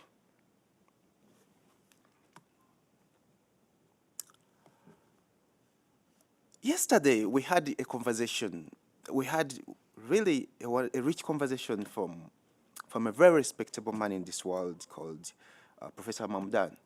He asked a question that, is there a place for Asians in today's Uganda? That's the question, and it's her homework, all of us. But I want to add you another homework. I think Professor Samuel Ruanga, Dr. Samuel Ruanga Runyago, in his book, Uganda, an Indian Colony, Professor Samuel tried to answer the questions. If you can go and read that book. I have a few minutes here. Also, the NTV television, the NTV television's Panorama featured a Uganda and Indian colony book words in two subjects of commerce, politics, culture wars. All that references for us to visit. I also ask, is there a place for Ugandans, what you might call Ugandan Indians? I mean, Ugandan indigenous in today's Museveni's Uganda? That's the question I also want to ask, and maybe it can be homework. Is there a place for Ugandan indigenous in today's Museveni's Uganda? There's a big population in Toronto of people who have been fleeing, who have fled from Uganda, and we want to appreciate Canada for hosting us again and again. From we can say from Idi Amin, when he lost power, all his enablers did not find space. They had to run. Talk about the Tito Okello Lutwa, talk about the Yusuf Lule, talk about Obote II. Now, Museveni has more than 35 years in power. I have 33, I made 33 on November 11th, just days ago. I'm writing a paper on the theme investigating the legacy, understanding the Ugandan Asian refugee resettlements, impacts and further migration from East Africa. The aim of this paper is to explore practices that mitigate growing divides and address wounds of colonialism and break the cycles of trauma through building reconciliation and reconnection in home countries and host countries. We talk about Canada, we talk about Uganda. So, as a young scholar, I found it really, I had like to read much books to come up with this, but I say that let me come with the little I have as of now. I got lucky. I shared a story in the Toronto Star. I disinfected the subways, helped the disabled, and worked as a personal support worker. And this story was written by Jennifer Young of the Toronto Star. I would like you to read it when you find time. Although housing, immigration status, and working conditions, they all combine to put us, temporary workers, newcomers, and other vulnerable groups at risk.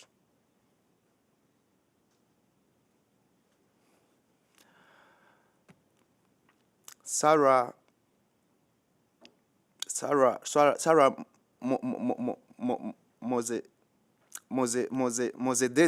Mozededa made that tweet. But Andrea Howarth, you know her, she's a Canadian politician who is a mayor of Hamilton, tweeted,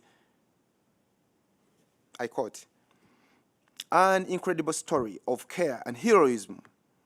Samuel Kisitu was a hero to Sharon Ogilvy, her daughter, Erica, and the family. PSWs like Samuel deserve so much better from the government than they have got.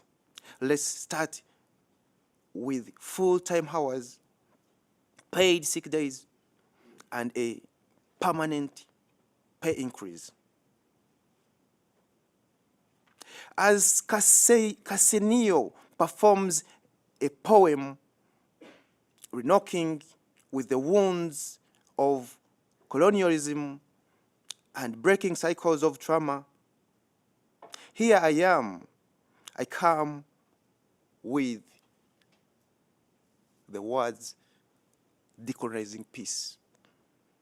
And I would like the one who is handling the slides to give us that short video so you can get my strategy of walking the journey of decolonizing peace. She came with her poem of decolonizing love, which you must read. Oh, I don't command, which I suggest for you to read, but I come with decolonizing peace with this video. Do you mind really having that video? It can't come. Okay. It can't come. Oh, I shared. Is it in the slide deck? Yes. Yeah. Oh, okay, no worries. Keep going. Okay, yeah. As that video is coming, we have a big question. Where do we go from here? What is next for all of us? Now, I would like to invite you to this call to action. That as we have been talking about homelessness, I mean, we talked about home and homeland. I want to assure you that homelessness is one thing that goes with the newcomers here in this place. I came here in 2019, and I still see I've been a victim of homelessness, which I wanted you to see in the video, but I want to tell you that cutting the long story short, I have a call to action. And this is a call to understand communities that host us, to respect and appreciate the communities, whether the mosque or the church. Personally, I reached to the point of fear when I just came to Canada. In fact, one of the parts that I had to really throw light on is how the Indian Asians really integrated quickly, and then how, like comparing, during comparisons of how we are doing it, how do we really survive. I shared with the Professor Michael, and he told me of really him being executive, the deputy director of the team that helped in the securing or evacuation of of our brothers and sisters in this room. He told me about the agents which was there and the absentia of non-profit organization. I think it was like there was a centralized, like a kind of, there was a centralized, according to my conversation with him and in the interview, there was a centralized organization which was really called, which was really handling all the matters. And there were complexes in really understanding the details because they needed personalized approach.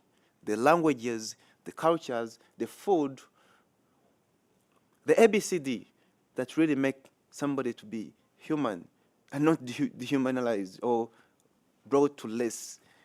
And let's appreciate Canadian government, which is really investing a lot of money in Ontario Works today and other non-profit organizations which are helping in sort of resettling newcomers from the specific groups, whether Jewish community, whether the Asian community, the Ugandan community, which is so lagging behind. And I want to say that we have this call to action as I have 1 minute.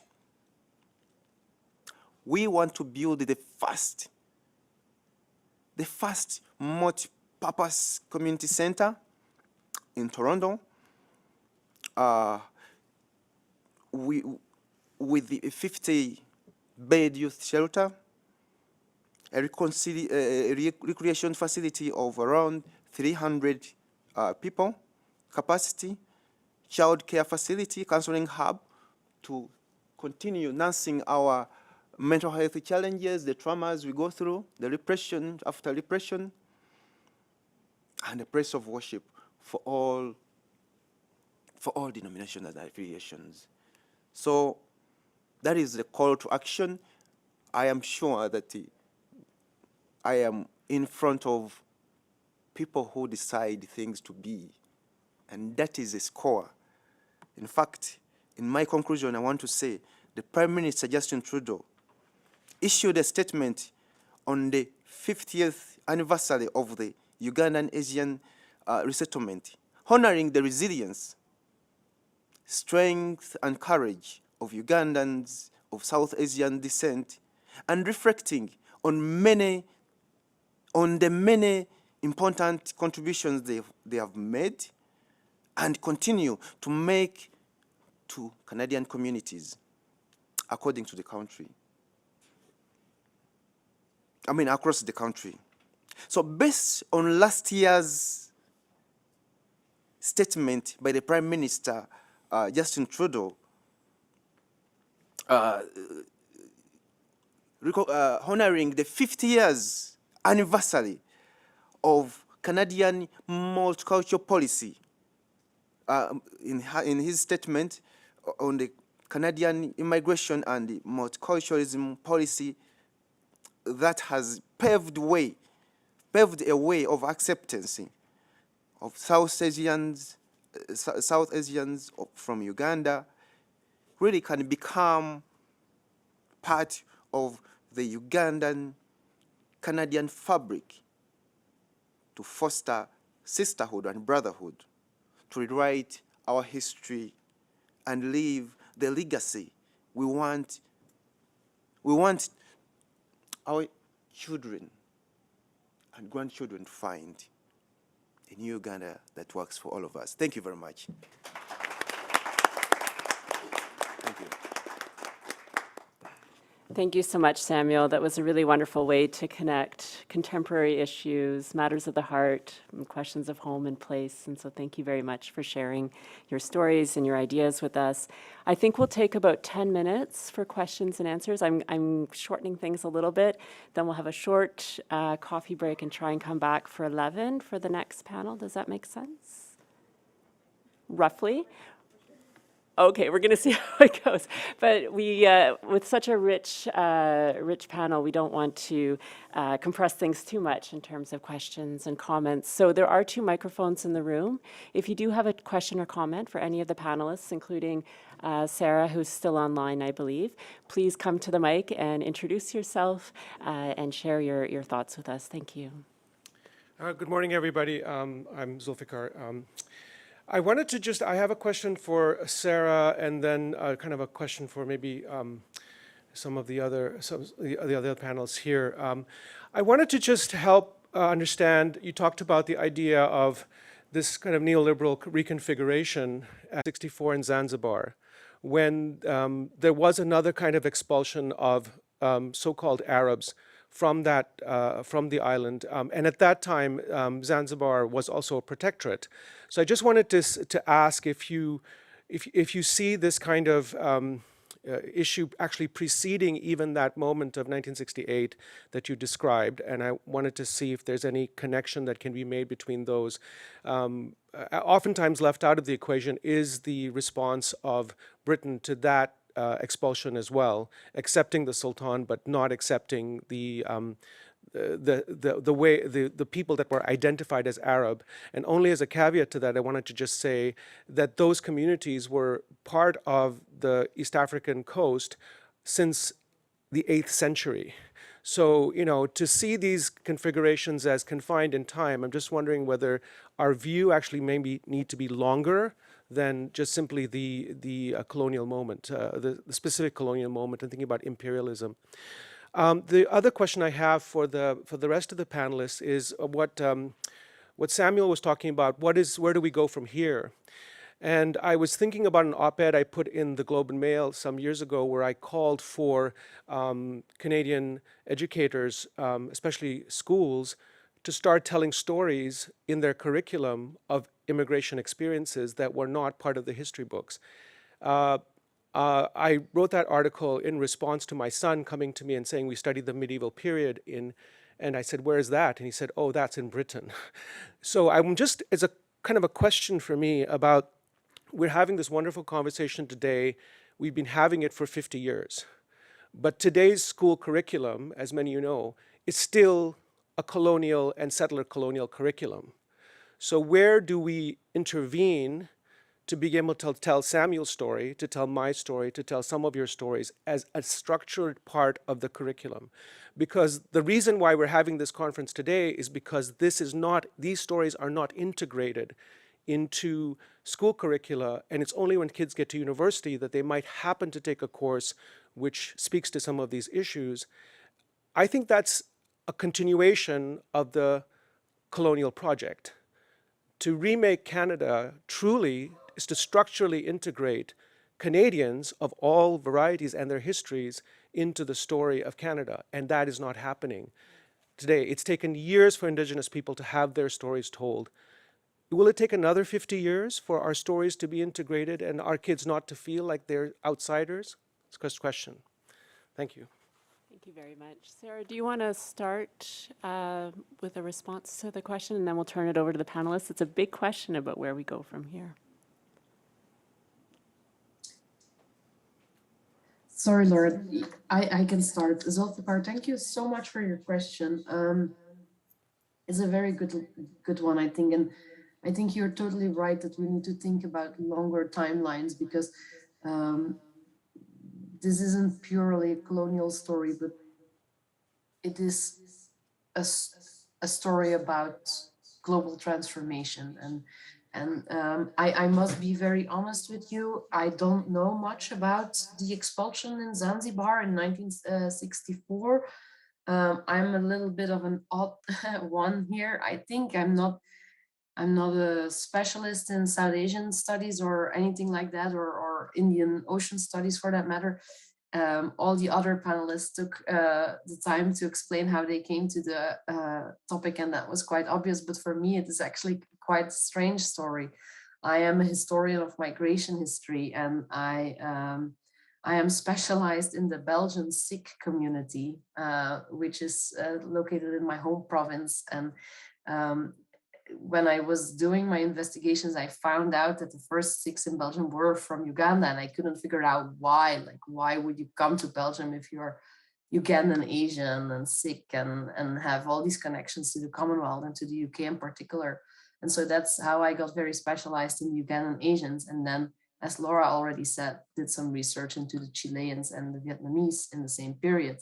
So I'm not familiar with that story, but it's definitely something to look into. And I would invite everyone at the conference to make these new connections and to figure out the longer timelines, because I think the longer timelines are very, very, very informative of where we can go next.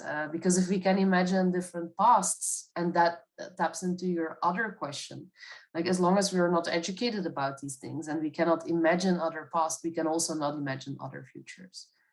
Thank you for the question. Thank you, Sarah. Does Harif, do you want to take up the question of where we go next? Well, first of all, I'm very curious about the Belgian Sikh community. If you could have chole bhatura and Belgian chocolate at the same time, I think I'm visiting Belgium soon. But Zulfikar, it's a great question. I'll say to you that first of all, as public service announcement, on Monday we passed in Parliament a unanimous consent motion about the Ugandan Asian exodus and what it has meant for Canada in terms of contributing to our development as a nation. That's important, and it's important because we rarely agree, all 5 parties and 2 independents, on anything. But I'll say to you that one of the things that we struggle with as elected representatives is that that is a tremendous idea. We can try and establish best practices at the federal level, but obviously provincial jurisdiction over education sort of governs the land. But I'll give you an example, Zulfikar, of one community that has done great strides to promote education through intensive lobbying and advocacy. I happen to represent several thousand Ukrainian Canadians in my riding. They have promoted awareness about an event called the Holodomor, which is a famine-induced genocide by Stalin depriving Ukrainians of wheat in 1932, 1933. They've created something called the Holodomor bus that literally travels around Ontario and now travels around Alberta and has become part of the curriculum effectively and de facto in places like Ontario in Alberta. I think what we need to do as a community of all faiths, stripes, and backgrounds and races from Uganda is, if we want to really seize an issue like this, is we need to sort of develop the material and then try to really get in the ears, particularly of provincial representatives, about why it's critical that this penetrates at that sort of grade 1 to grade sort of 12 level, because that's where the sort of the learning needs to happen. So I just thought I'd share that with you. Thank you.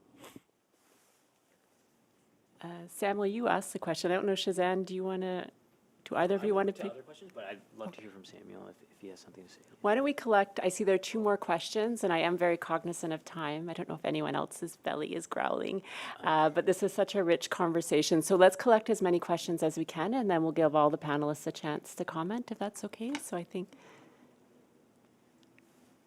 Thank you all for your presentations. And I'm sorry, I came in the middle, Shazan, of your presentation, so I don't know if you touched upon this. But oh, sorry, could you just introduce yourself, please? my name's Ome. Thank you. And I grew up in Toronto, but I'm living in South Carolina now. So that's, I don't want to say I'm from the States, because that's ridiculous. I'm Canadian. And, and I guess my question is a bit premised on this. In America, I'm very Canadian, right? But this, and I want to premise it in saying that this is not a critique of the conference, but there is, I think the whole 50th anniversary celebration or commemoration is really premised on Canada, some sort of heroic state. on Canadian exceptionalism.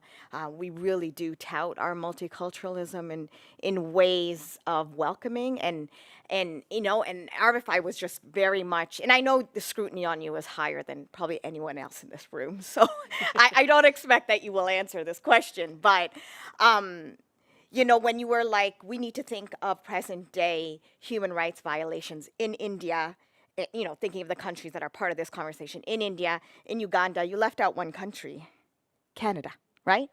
It is, and you said it was literally a death sentence to be gay in Uganda. It is literally a death sentence to be Indigenous in this country, right?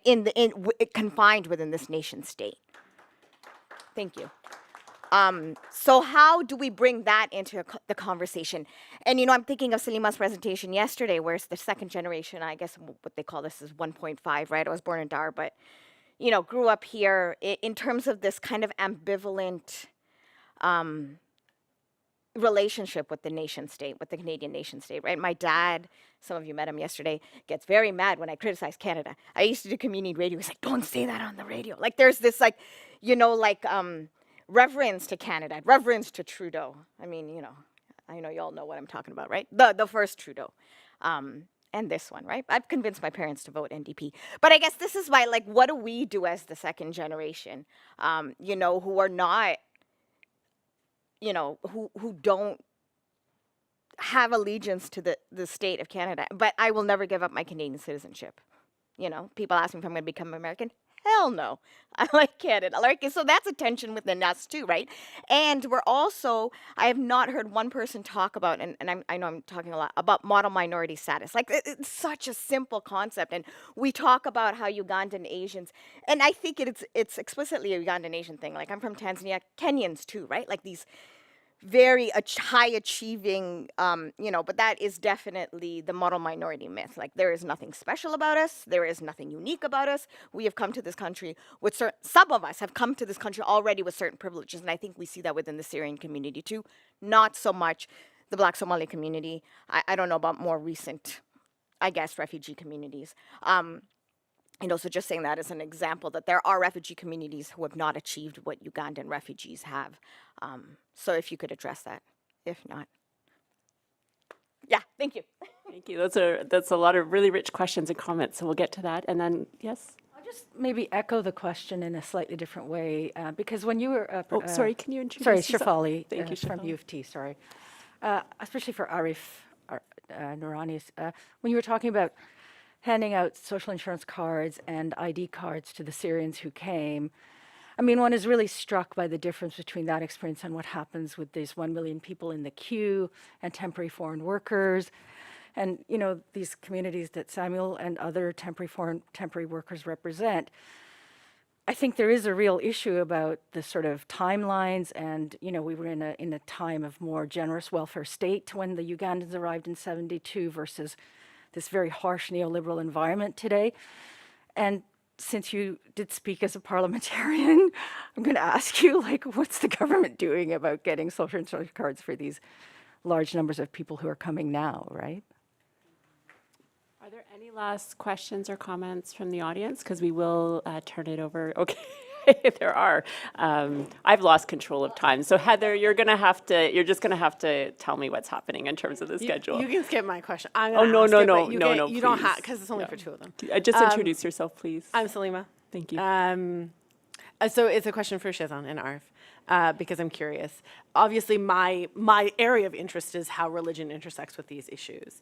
And so I'm curious about, so it's a bit of a two-pronged question. One, in your personal experience, in your research for Shazan, I think, are for you in your life, the degree to which religious identity plays into the way you think about sort of your personal identity in this sort of mix of things.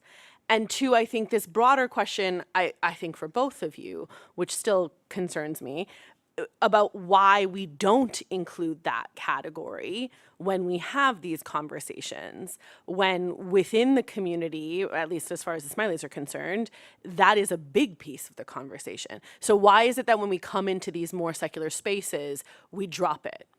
And so I'm curious about your thoughts on that, because I think it complicates the issue, or at least nuances it in ways that sometimes we don't make space for in academic spaces. Okay, thank you very much. And last question. My name's Zane.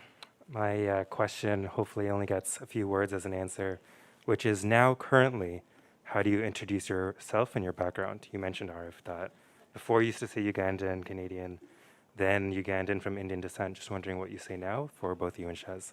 Thanks. Thank you so much. We'll turn it over to the panelists. Who would like to go first? Samuel, please. Thank you. Yeah. Here is it. Here's my lens of the things trying to answer. I've forgotten the name. The last speaker. Now here is where we have like to harmonize our complexes or our difficulties.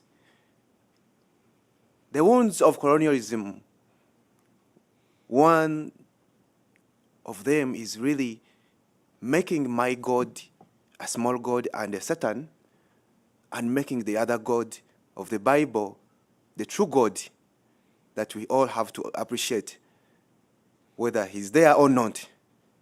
But I want to tell you the realities on humanity, Ubuntu, humanity, being who, like of humanity, I am because you are. As the video of Mist, I'm going to just, use it to answer you that I fled Uganda in 2019, and months later, we had the pandemic. I fled in 2019. And as much as I was looking for a home to find a space, sometimes I slept in a church. Why I care about this community center to be built, as much as I may not believe in this God, but the church helped me to find accommodation when I had issues with my landlord. So, from there, I had to find work by force because I needed to now rent and have a place I call my own. I am a teacher from Uganda, teaching fine art in secondary schools, but I didn't get a chance to teach here. I had to do jobs I never wanted, including PSW. But you see how a hard time brings a good time. And that is what we call a testimony. That's where the good faith really comes in, and then we say, yeah, God did it. I went to Stratford to work in a long-term care, and as I was working, doing my job, one of the clients, this old woman really called for help. I came in. I found slow music, like harmonized music, not really music, hymns, for me to understand that, hey, she's a Christian. I am too. I was like, I never find such music. She was crying. She had spent hours, with a lot of complexes. Not eating, very, very, very, she was in the hardest time. I can't really repeat her situation. But what I did to relate with her, I asked her name. She told me her name is Sharon. But right away, I felt what you can call anything, if it's not God, the voice of God. If it's not the voice of God, it can be anything. But I felt the message that called her shalom. And the Hebrew word for peace is shalom. I didn't know that she had earlier had a prayer with her daughter calling for peace. She had given up with this thing called life because of what pain she was in for the number of time the time I can't tell. And me helping her, clean her, try to make her eat was not enough. A prayer with her really covered her wounds, healed her. I prayed with her, but I didn't know what happened next.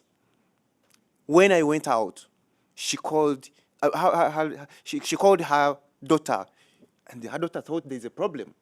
This time it's not a problem.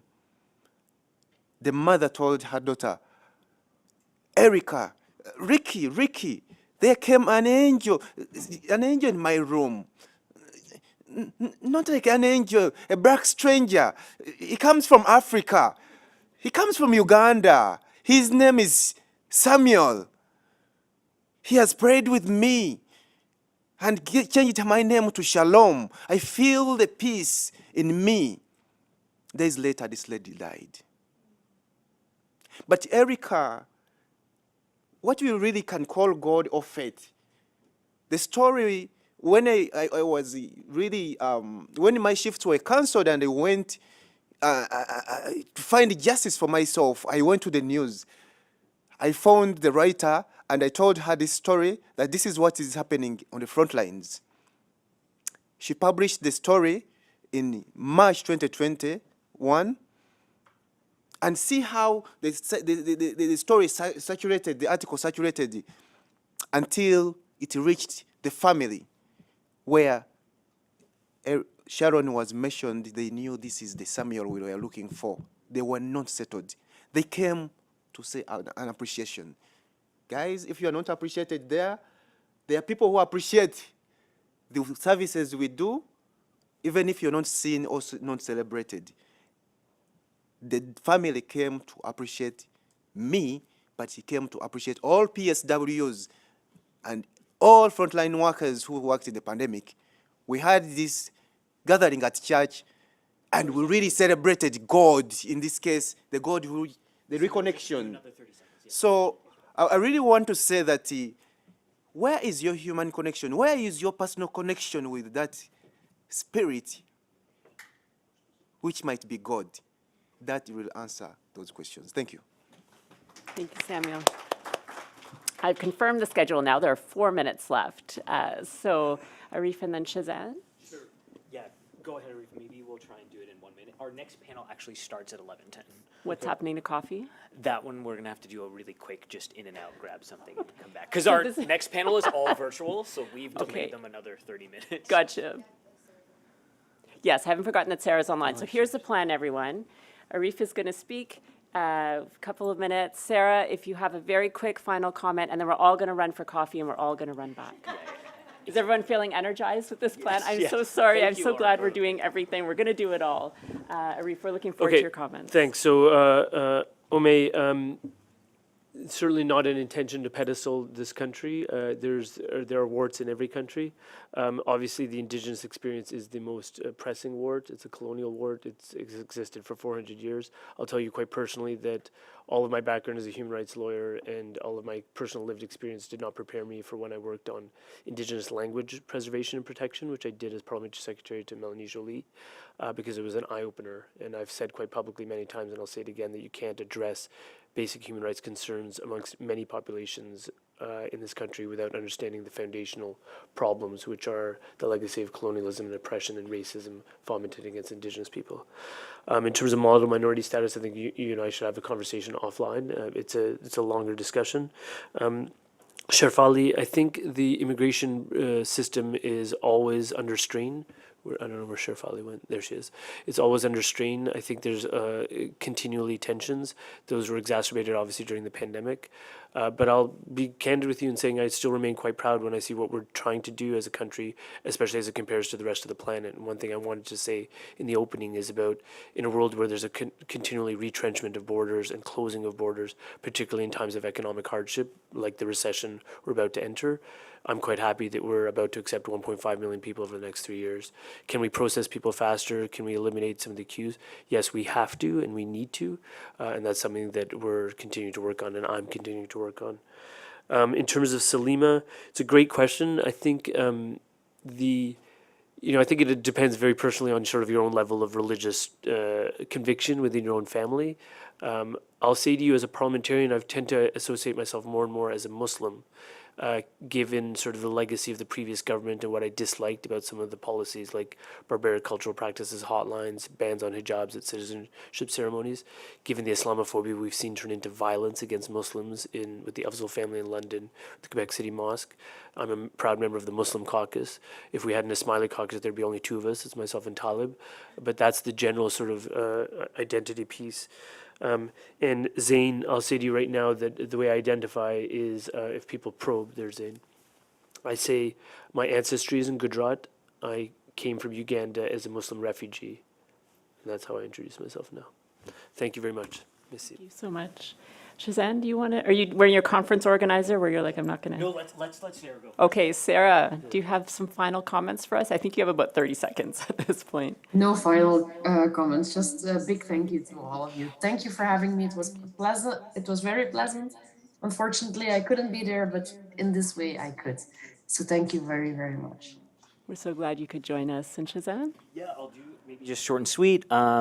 No, great question about Canadian exceptionalism and this whole concept. And I think it's one of the prime debates in refugee resettlement policy is, this balance between humanitarianism and opportunism, right? So how do we balance these two things? Because ideally at its core, refugee policy is altruistic in nature, but ultimately, as Laura is going to point out and has done really eloquently in a lot of her work, is talking about how, to become a refugee, it's a political process. You are defined as a refugee through a political process. And I think that's really critical because our responses are dictated by that. So by, governments around the world, certain groups are welcomed more quickly than others. We have to look no further than the difference between Afghanistan and Ukraine to see that. And so that's one of the biggest challenges. And I do really thank Dr. Matacoro for putting that forward in a lot of her literature because it's something that I really grappled with at first because one of her books presents this idea of not using the term refugee and using the term migrant instead, because to become a refugee, it is this political process, right? And so I struggled with it a lot, and I'll be honest, I've never admitted this to Laura, but because I was like, no, all these folks I'm interviewing are identifying themselves as refugees. Like, how can we shift this? But that's the reality. The reality is that there are certain folks that are identified as refugees, certain that are not. And so, we can look at other examples. If we look at the Rohingya and the response to that. So that's super long answer. The other one I do want to touch on is this concept of religiosity, incredible. And it was one of the things that came out in a lot of the interviews. So I focused on this idea of Canadian identity because all 49 people I interviewed used that word Canadian. I didn't prompt them to. It was, of their own choosing. So I wanted to dive into that. But all of them absolutely talked about how religious identity and foundation was so incremental for their settlement journey. People talk about how one of the first things they did when they arrived in Canada was try and find or reestablish whether it was Jama'at or accesses to churches or opportunities to practice their faith. And so I think one of the oldest examples I can think of is there's a family of 8 in the south of Sweden in Motala that continues to hold their own little mini ceremonies every single Friday in their own home. And they've been doing it for 50 years. And so I think that's something that certainly helps with integration and helps create that sense of home because no matter where you are, you always technically have your faith, which is incredible. And so I think that certainly helped folks.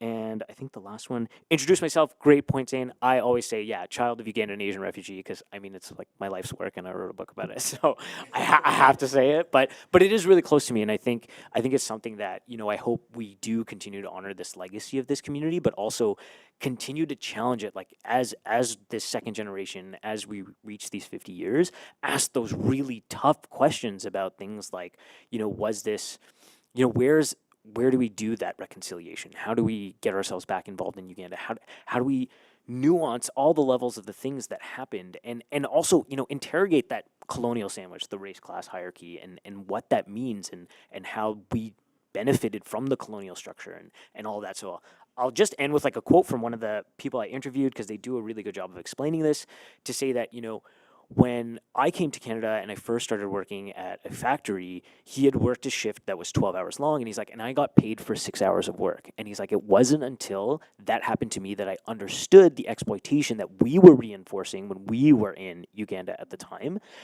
that I understood what it was like. And he says, and I'm going to quote him directly because he says, and now everyone's denying it.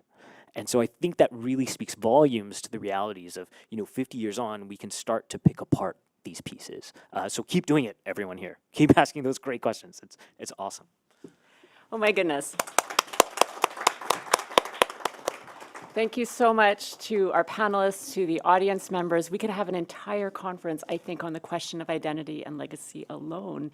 So thank you all. Thank you for accommodating the schedule changes. Please run for your coffee. The online panel will start shortly, and so please enjoy. Thank you.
Hello.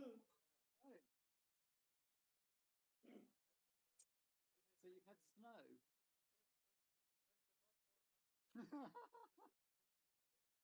Oh, really? Okay.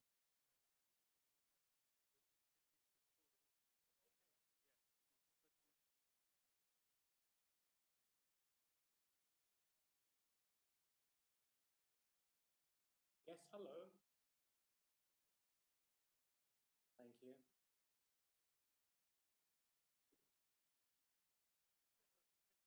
Yeah, nice to meet you. You can't hear me?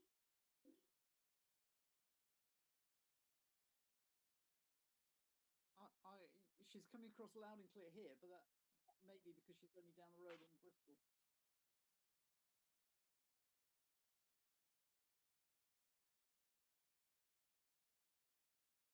Okay, can you hear me now?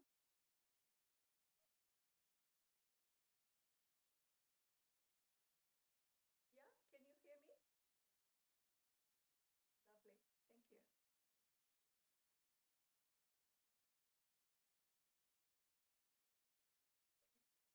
Okay.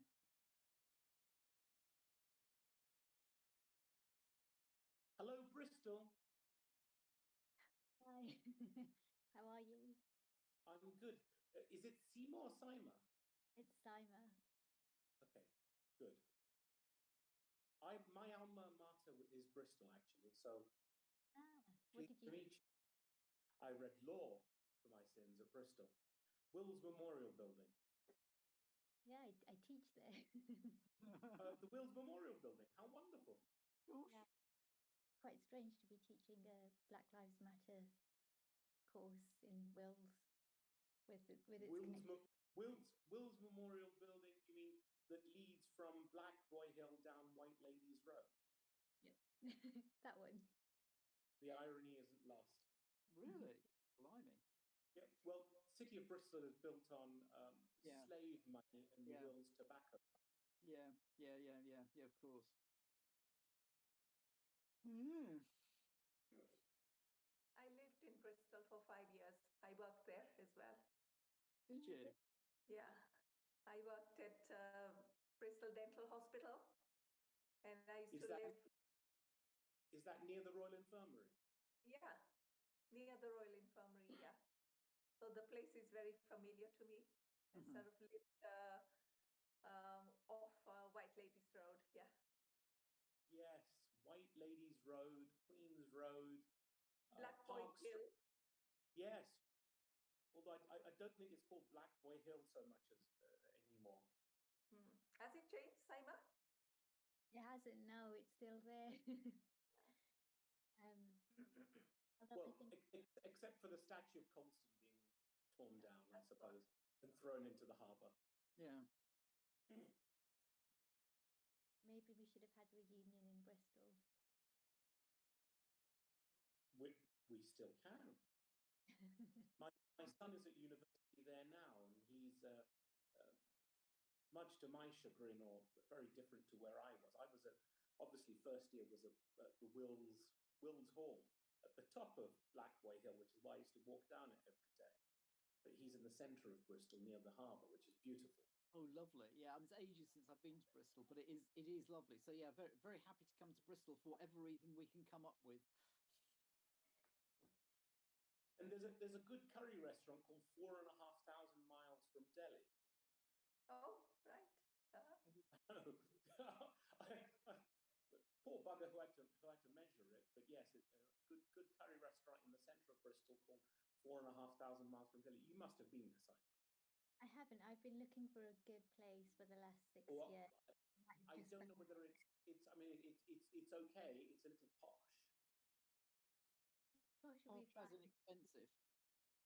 Well, the wonderful thing about Bristol is that none of Bristol seems particularly expensive, of course, except Clifton, the property in Clifton Village.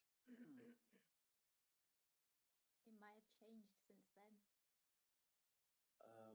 Well, in my days, there was a restaurant called the Raj Doot at the top of Park Street, which sadly is no longer there. And there was another restaurant at the top of Black Boy Hill, actually, next to Black Boy Hill bike shop called Rajput, which was rather helpful, which was more of a curry house. So neither of those, as I said, are there, unfortunately. You probably were there in the 1990s, Mihir. Yes, I was there from 89 to 91, correct? Okay, 89 to 91, right? Yeah, and the Indian area was fish ponds, and there was a Hindu mandir that we used to visit and go and buy sweets and samosas and things like that, because even in the late 80s, early 90s, on a Sunday, Bristol was a difficult place to get any food, except for the chip shop, which opened at 5 o'clock. With curry sauce? No, sorry, I'm not that English. I couldn't do the curry sauce, it was awful.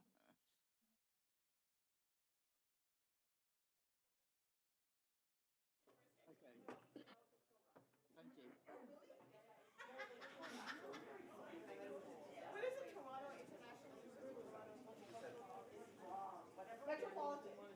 Whatever it is. Awesome. No. Oh yeah. Do you need anything? I have to go to another conference. I am so sorry. I'm going to try and separate a little bit. But thank you for everything. I'm so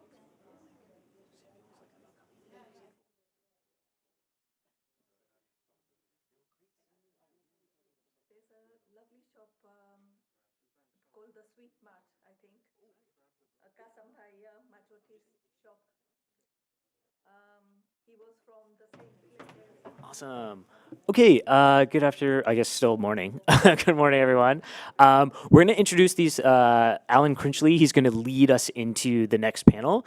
But feel free, to grab coffee and stuff, and everything's going to be online, so it'll work out quite well. So without further ado, I'll introduce the British Ugandan Asians at 50 commemoration team. And so, Alan, over to you for the introductory remarks, and we'll hear from the three panelists as well. Thank you. Fabulous. Thank you, Shazan. Right. I mean, first of all, huge thanks for inviting us to join in the fantastic conference. I mean, you've had some wonderful speakers, and we are absolutely honoured to follow and to join you. To introduce myself, Alan Critchley, I'm a social worker and magistrate, but for the last year, I've been chairing BUA 50. Mihir, who speaks next, will tell you a bit more about what we've been doing. But I've been chairing BUA 50 because my dad, Tom Critchley, was the director of the Uganda Resettlement Board from 1972 until it closed in February 1974. So just reflecting on what we're doing today, it's wet here. Sorry, being British, we always talk about the weather, of course, but then you do as well because it's been snowing in Canada. It's a wet, cold, grey day. It's dark. And at such times, I always think of those who arrived 50 years ago. Not only had they lost everything, but they'd traded the endless sunshine of the Pearl of Africa for the notorious UK weather in the autumn. And I find it really hard to imagine what that will be like. We'll hear from Chandrika a bit more about what it was like, what it was actually like for her and for the others. So to introduce our panel, after me, it will be Mahir Patel, who is Vice Chair of the India Overseas Trust, and that's a registered charity to further the interests and welfare of the Indian diaspora. Mahir is a lawyer and holds an MBA in international finance.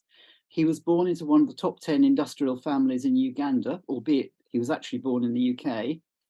He has business interests in the Gulf, Sri Lanka, Africa, and the UK. He's been a government advisor and has a particular interest in faith dialogue and multi-faith activities. Mahir will talk about what we've been doing in BUA 50 over the last 18 months. He'll also talk about the previous anniversaries, the 25th and the 40th, and the need for connecting the global Ugandan Asian diaspora over the next 50 years. There's the ambition. So Mahir is joining us from India today. Next up will be Dr. Seema Nazar, who's a lecturer in history of Africa and the diasporas at the University of Bristol. She's a social and cultural historian who works on the histories of race, empire, and immigration. And she'll talk about the history of the Asians in Uganda and the Exodus itself. Lastly, but by no means least, Chandrika Joshi was born in Uganda and left in the Exodus at the age of 14. Her father was a Hindu priest and her mother a homemaker. After spending a short time in the Tonfanau resettlement camp on the Welsh coast, and that's the bit, just imagine going from Uganda to the Welsh coast in the autumn. She and her family were rehoused in the Rhondda in South Wales. She became a dentist, a very distinguished dentist, and specialised in working with people who have vulnerabilities. She also volunteered to work with homeless people and went to Romania to work with orphans. She became a Hindu priest in 2002 and a professional storyteller in 2020. The theme of her talk will be what is home. So each of our speakers will speak for about 15 minutes. That will allow some time for questions and discussions afterwards. And I'm going now to ask Mahir to speak. Mahir. Good morning, Canada. Not to steal Omar or Shazan's thunder. Greetings to the rest of the world. Assalamu alaikum, Sat Sri Akal, and Namaste from India. I should begin by caveating that I will try to fill the next 15 minutes with distance running as opposed to a sprint, if I may borrow from Rudyard Kipling's poem, If. And secondly, that my loved ones have warned many times that my sincerity often comes across as sarcasm.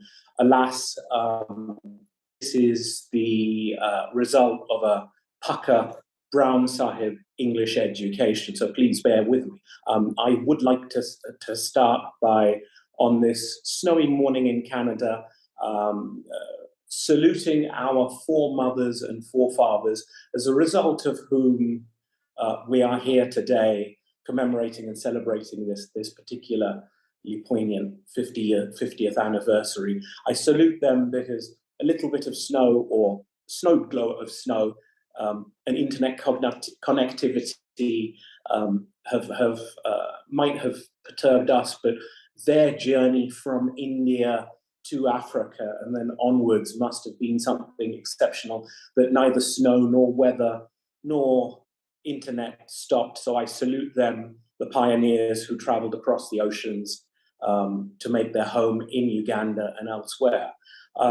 My second point is a point of of correction or note that with regards to certainly the British Ugandan Asians there, and the numbers for the Ugandan Asian community fluctuate between 50,000 up to 80,000, depending on whose numbers you're looking at.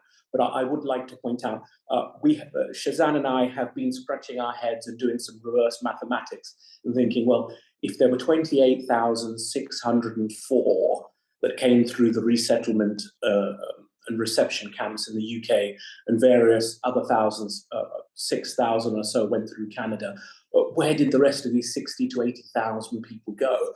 I would like to mention that, like my family, there were very many, how to put it, economic migrants of choice rather than force. So the migration that's generally talked about as the precursor were the indentured labor that was sent to East Africa from India, and predominantly from the states of Gujarat and Punjab to build the railways. But with them were economic migrants of choice, like my grandfather, who went as pioneers and who also weren't counted really in the statistics in terms of the camps, because they never went through the camps. So a lot of British Ugandan Asians, and also I know in the Canadian diaspora, people had arrived way before the expulsion was announced, and had already had two homes, or were maintaining multiple homes. In terms of my grandfather, it was a backup and a security plan just in case things did go pear-shaped in Uganda from 71 onwards. And I salute again his foresight that he made provision and that we are where we are now. So those are the few points that I'd like to start with. I wanted to introduce the India Overseas Trust. The India Overseas Trust is a UK registered charity founded in 2002, and our chairman, Mr. Praful R. Patel, a very distinguished social worker, party member, and had the singular distinction of being the only Asian member of the British government's Uganda Resettlement Board, and is now the only surviving member of the Uganda Resettlement Board. He is the chairman of the India Overseas Trust and set it up in 2002 to deal with, as Alan said, issues arising from and with regards to the Indian diaspora, both in the United Kingdom and globally. He is the inspiration behind our National Lottery Heritage Fund project and BUA at 50.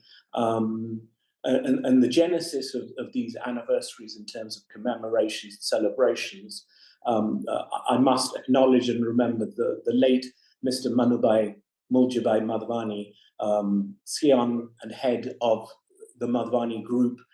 No self-respecting East African Asian would deny knowing the Madhvani family, the greatest industrial family of their age, of the period, who did so much. And the late Manubai, as head of the family, spent some time in jail under Amin, and then was eventually able to come to London.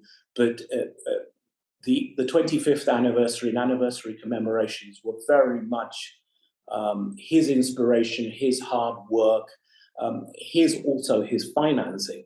And the 25th was very much a result of his persistence, which culminated in a wonderful multi-faith service of Thanksgiving at Westminster Abbey, which will be famous world over for not only Her Majesty the late Queen's funeral, but also royal occasions such as the royal weddings. So it was a great coup for the late Manubai and other members of his team, in particular now Lord Jitesh Gadia of Northwood, who was instrumental in the 25th anniversary service of Thanksgiving. And it was at the time, for us, we viewed it as a service of thanksgiving for us to give thanks to the British people. And we were honoured to have Sir Edward Heath, then Prime Minister during the 1972 crisis, to give a reading at the 25th anniversary. And again, tribute to Lord Gudea at the time, who pursued him relentlessly in true British Ugandan Asian form and persuaded him not to get on a plane to New York for a speaking engagement, but to come to Westminster Abbey and to do a reading. So I wanted to acknowledge these two people, Mr. Praful Patel and the late Mr. Manubhai Madhavani, and that's the genesis really of the commemorations. The India Overseas Trust was handed the mantle after Manubhai Madhavani passed away in 2011 to spearhead the 40th anniversary in the UK, and we followed strongly in his path with two things that were of particular note. One was a service of thanksgiving at Leicester Cathedral, Leicester being a city in the United Kingdom, which for the Exodus and Exodees has special meaning because the then City Council of Leicester put in full-page ads in the Uganda Argus, etc., saying, "Do not come to Leicester, though you might be under the understanding that it's a great place. It is, but we are already overwhelmed, so do not come to Leicester." And of course, in true Asian fashion, that meant that the highest concentration of British Ugandan Asians still is, I believe, 1 in 5 in the city of Leicester. So we had a service of thanksgiving at Leicester, and we changed the narrative slightly from not only thanking the host government and the host community, but also it was wonderful to have the then Secretary of State for Community, now Lord Eric Pickles, thank the British Ugandan Asian and their contribution to British society. That was the first time that I had heard that. And we acknowledge Lord Pickles and the British government for saying that the first time at the 40th anniversary. And here we find ourselves now 10 years later. Time has traveled fast at the 50th anniversary, the commemorations. The India Overseas Trust very much inspired by the Gujarati or the Ugandan Asian philosophy of money is valuable, and if we're getting money from the government, we must take it. For 4 or 5 years, hats off to Alan and our project coordinator, Warwick, Mr. Warwick Hawkins, MBE, who pursued the UK National Lottery Heritage Fund, and we were successful in getting a grant of almost £100,000 to record specifically the oral histories of the volunteers who helped at the resettlement camps. There were 16 of them set up, and the full-time director of that, as Alan said, was his late father, Thomas Critchley, who was seconded from the Home Office as permanent secretary to run the Uganda Resettlement Board on a full-time basis. And they did amazing work in the matter of 6 weeks of setting the board up and receiving the first evacuees on September the 18th in 1972 at Stansted Airport, completed their mission with 16 camps, which ranged from Ton Vanau, a former army camp in Wales, right the way to a holding house, essentially, in the salubrious London, central London area of Kensington. There were 16 camps. They did their job. 28,604 plus 2 births that we have found went through these camps. And as Alan said, by January 1974, they wrapped up their work at a cost of £6 million to Her Majesty's government and the British taxpayer. And as was commented at the House of Lords debate on the 26th of October, mooted by Lord Dollar Poppet of Harrow, who is himself a British Ugandan Asian. This was possibly the best £6 million invested by the British government and the British taxpayer that has paid royal dividends in terms of the economic benefit of the British Ugandan Asian community to the UK economy. Anyways, our project has been focused on the volunteers. the amazing thing is that after 50 years, with hindsight, the Uganda Resettlement Board and their model is actually still very relevant in terms of immigration. We have pointed this out to the current British government, and it has been acknowledged at the highest level, both in terms of the floor of the Houses of Parliament and in government, that it is relevant to the Ukrainian situation and the Afghan and Syrian situation, where people were integrated in a particular fashion. Yes, mistakes were made, but by and large, the work of the Uganda Resettlement Board really is a model that does deserve to be studied in further detail and commended and looked at for the important learning exercises for current and future migration. I want to move on now to talk about the importance of recording these oral histories. We were honored to co-host with the School of Oriental and African Studies, the South Asian Institute, at the prestigious Brunei Gallery in June, an event called Narratives of Refugee Memories and Resettlements. The key academics who spoke there was organized by Dr. Sanjukta Ghosh, who is the director of the South Asian Institute. And in particular, I would like to draw to attention the work of Dr. Aditi Kumar of JNU and Warwick University. And her area of speciality is the recording of oral histories and narratives. And one thing which particularly struck me was her comment that one of the lessons learned, this is of course also the 75th anniversary of the partition of India. And one of the lessons that has been learned is that at 75, the first-hand survivors are few and far between and are significantly advanced in age. As a result, their memories are diluted in an academic sense, and therefore this 50-year point is really very critical, that we need to collect these first-hand oral histories whilst these people are alive and have the direct first-hand memory. And this is very much a part of our work, and it is critically important. I would like to acknowledge Carleton University's and the Uganda Library Collection's work in that, and specifically one of the sessions that has come before us in the last 2 days, the role of women. The role of women really cannot be underestimated in any migration, but certainly in terms of any migration with regards to the Asian community and the Ugandan diaspora. Moving on rapidly, there are many things to say about the community, about integration, about commemorating, and now at 50 years celebrating. We were very fortunate to be hosted by His Majesty King Charles III at Buckingham Palace on the 2nd November at an event which was a celebration as well as a commemoration. But I do want to note that integration is key. The successes of the community as well as the failures are key. We need to document this. There are so very many people that I wanted to talk about, but time forbids me from mentioning all of their names. But various British, Ugandan, Asian brands that are household names the world over.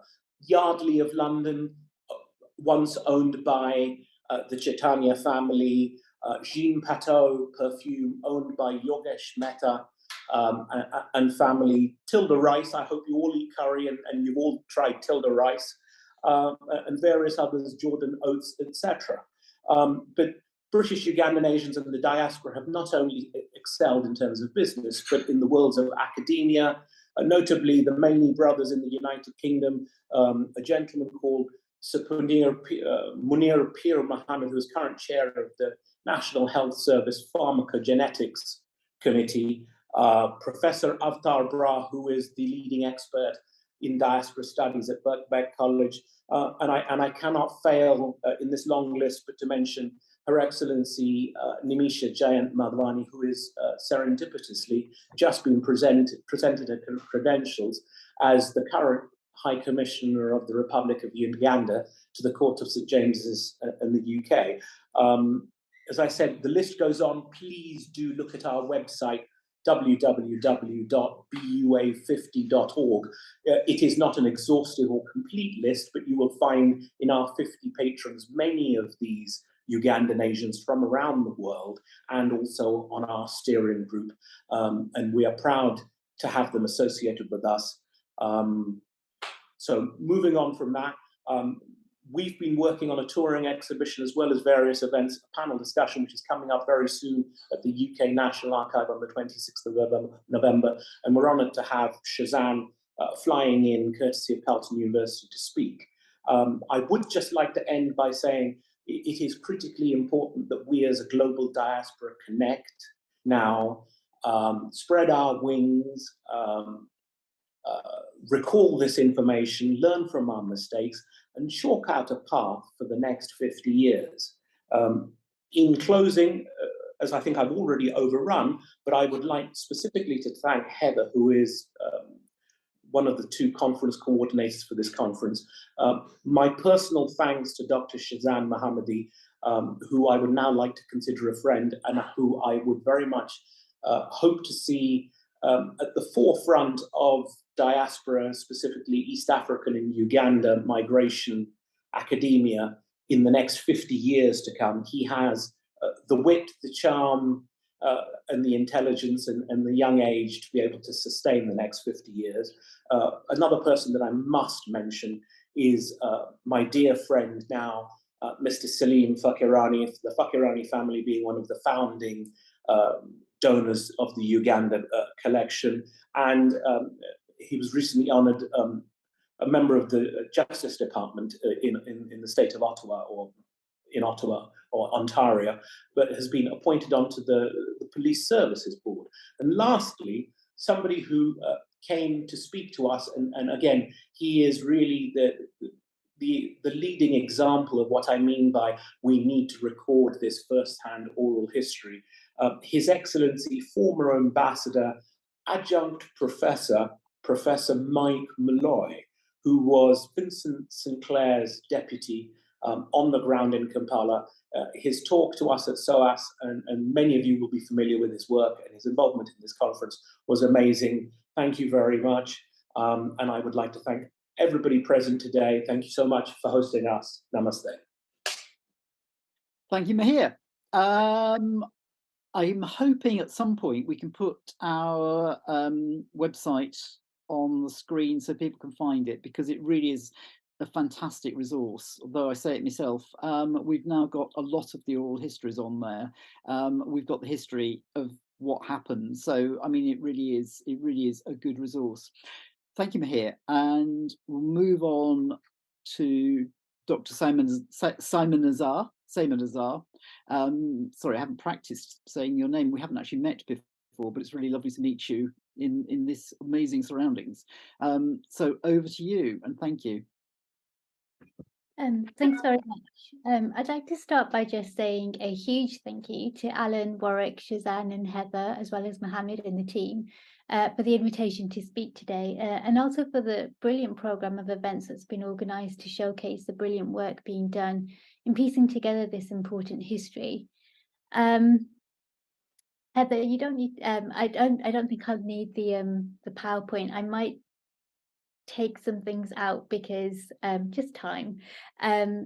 So yeah, I'll crack on. So 2022 marks a significant year in terms of historical anniversaries. As we know, it marks the 50th anniversary of the Ugandan Asian expulsion. Around 28,600 expellees came to Britain following the expulsion by the 3-month deadline. This was part of a wider trend of migration from East Africa during this period that also saw South Asians from Tanzania and Kenya relocate to Britain. That also includes the family of our current Prime Minister, Rishi Sunak. It's a great privilege, therefore, to be here today, virtually, to speak about this significant historical event. Not only did it impact the regions in question, but it fundamentally changed the landscape of 20th century global history in that it challenges us to rethink histories of race, empire, immigration, citizenship, and belonging. In this short presentation, I'd like to take the time, therefore, to offer a short historical overview of South Asian diasporas in Uganda and then Britain. So apologies if this has been covered already. I've just come back from another conference from Chicago, so I'm not sure exactly what has already been covered. So I'll try to keep this bit short. But I wanted to start off by just talking about the history of South Asians in East Africa. So for centuries, East Africa and the Indian subcontinent have engaged in the active and lucrative exchange of goods, people, and various aspects of material and non-material culture. This long history of interactions was forged in the dynamic world of Indian Ocean trade. What began with small settlements of island and coastal traders in areas such as Zanzibar, Tanga, Lamu, Malindi, and Mombasa was followed by larger migratory waves in the 20th century. The subsequent growth of South Asian settlements in East Africa was aided by European colonization and British imperial interests. This meant that by the 1960s, there were roughly 80,000 South Asians in Uganda. Now, Uganda's South Asian population during this period was comprised of multiple ethnicities and religions, including Hindus, Muslims, Sikhs, Jains, and Christians. They spoke languages such as Gujarati, Kutchi, and Punjabi, and were further divided into several different castes and sects. Yet despite this long history of Afro-Asian interactions, Uganda's minority South Asian populations have all too frequently been embedded within a collective imaginary of South Asians abroad. And I'd like to address that in this talk today by fleshing out this rich history and the complexities of this history. So as I mentioned, the growth of South Asian communities in Uganda was encouraged by British imperial powers in the 1890s. This was when South Asians were recruited as indentured labourers to work on the Uganda Railway. They were recruited not only as construction workers, but also as clerks, surveyors, doctors, carpenters, draughtsmen, and accountants. While the majority of indentured labourers returned to India, approximately 6,700 stayed and urged others to join them. With steady migration thereafter, Ugandan Asians formed a wealthy mercantile class. They owned shops known as dukas, factories, sugarcane plantations, and dominated a wide range of industries.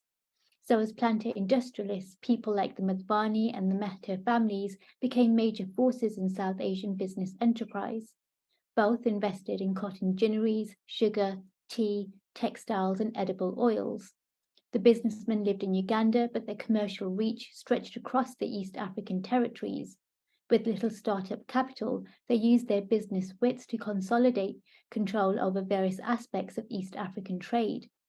During their time in East Africa, the Madhvanis acquired 24 ginneries, for example, an oil factory, the Madhvani Steelworks, sugar refineries, and a vast property portfolio. They have been attributed with bringing the most modern irrigation systems and mechanized cultivation to Uganda. The Mehta family similarly amassed an equally impressive business empire. They invested in sugar, textile, tea, coffee, and ginning factories. However, South Asians in Uganda quickly gained a reputation as being exploitative traders. During the colonial era then, South Asians, even those who had lived for generations in Uganda and spoke fluent Swahili, were typically considered as foreigners. With the granting of independence in the early 1960s, East African governments therefore challenged the loyalty of its South Asian minority as a question of citizenship came to the forefront of political debate. By the time of independence, racial tensions and stereotypes targeting Asians were a pervasive feature of social life. Now, policymakers were not invested in complicating these flattened stereotypes of Asian immigrants as an exploitative dukkhavala. Instead, they stressed the insularity of South Asians as being almost the same, but not quite. Accordingly, years before the expulsion, Dr. Milton Obote, leader of post-independence Uganda, sought to place Ugandans at the forefront of African economic and political affairs. He introduced a series of legislative initiatives designed to strengthen the new African elite. The Immigration Act of 1970, for instance, invalidated the rights of non-nationals to live and work in the country and forced them to apply for work permits, which would run for a maximum of 8 years. Obote's target was to replace all existing so-called resident aliens with Africans by 1977. Additional legislation was aimed at controlling the geographical areas and the range of commercial activities in which South Asians could engage. I'm going to cut through this just because of time, but as tensions heightened, work permits and trade licenses were also introduced in 1969, which served to restrict the activities of non-citizens.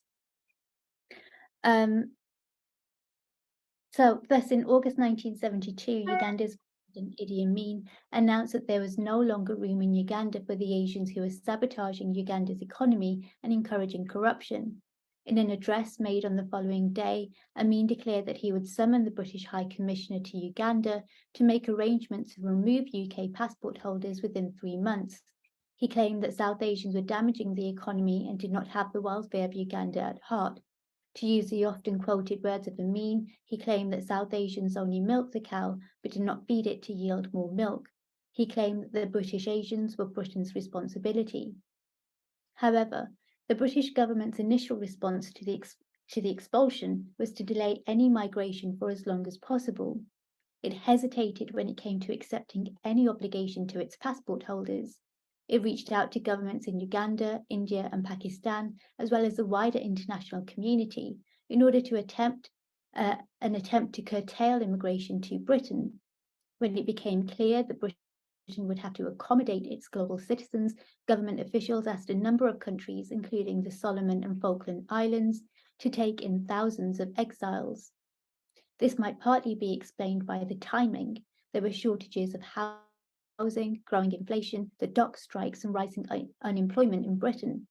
But there was also the fact that politicians and the media of the time were regularly espousing xenophobia and racism. To offer some context, weeks after the expulsion order on August 25, 1972, the Smithfield meat porters marched in London to the Home Office, where they presented a petition calling for the end to all immigration into Britain. They carried signs stating Britain for the British. Moreover, the notoriously xenophobic Member of Parliament, Enoch Powell, said at the time that, and I quote, "People were rightly shocked at the prospect of 50,000 Asians from Uganda being added to our population. They have no idea that about 100,000 are added through immigration and natural increase to the coloured population of this country every year." Indeed, since the 1950s, the British government had faced enormous pressure to restrict Black and Asian immigration, resulting in a number of immigration acts.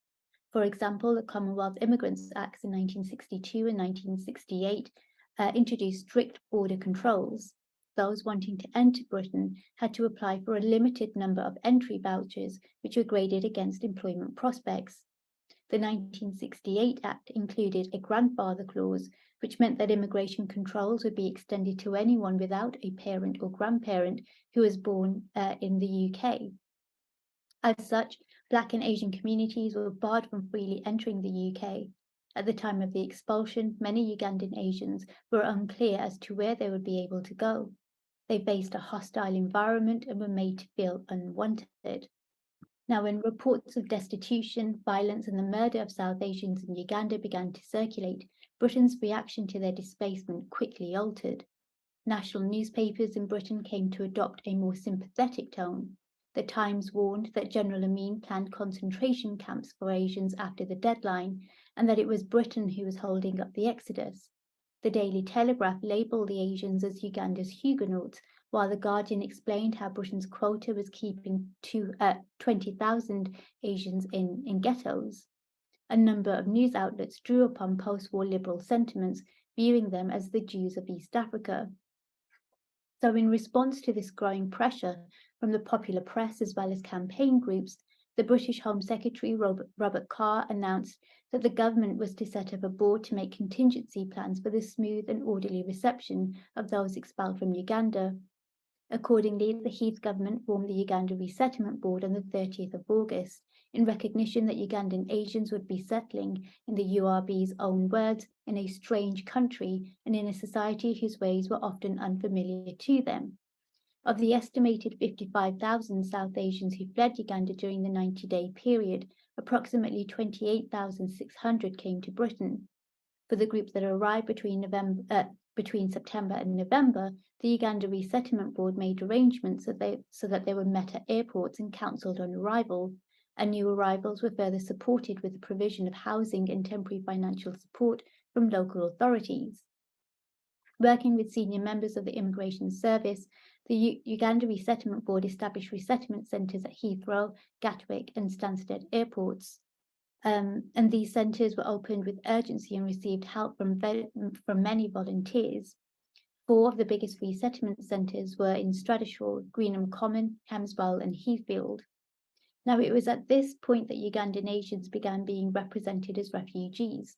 In the popular imagination, they were constructed as a community fleeing persecution. Indeed, during this period, Amin was simultaneously depicted as a murderous despot as well as a political buffoon. The British government and the Uganda Resettlement Board accordingly responded to the expulsion as if it was a refugee crisis, but this was despite the fact that the majority of those expelled were actually British passport holders. Ugandan Asians were deemed as an educated, worthy group of refugees. As politicians and journalists greeted new arrivals to Britain, they focused on their helplessness and on Britain's great tradition of voluntary service. No longer were Ugandan Asians viewed as an immigrant flood or an invading group of outsiders or quotations from newspapers. But instead, Britain's response was framed as a humanitarian one. And this shift in Britain's response was to some extent a product of Britain's legal responsibility. But it was also an attempt to protect Britain's international reputation. News reports of charitable organisations working to support Ugandan Asians dominated public images and served to replace reports about legal cases against Britain submitted to the European Commission of Human Rights. Yet for Ugandan Asians resettling in Britain during this period, it was predictably a difficult time. For many, their destination within Britain was not a choice. In accordance with government policy and in order to ease pressure placed on local authorities by growing numbers of migrant families, policymakers designated certain areas around Britain as either red or green zones. Red zones were areas such as Leicester, where Britain's migrant populations were deemed too large. It was decided that further immigration to these areas was to be avoided at all costs.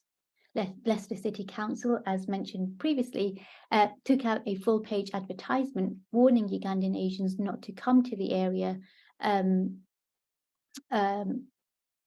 because there were no jobs or housing. Conversely, green zones were areas that did not already have a high concentration of migrant groups. These were areas where Ugandan Asians were encouraged to settle. In practice, the government's dispersal policy was not necessarily helpful either to the Ugandan Asians or local authorities.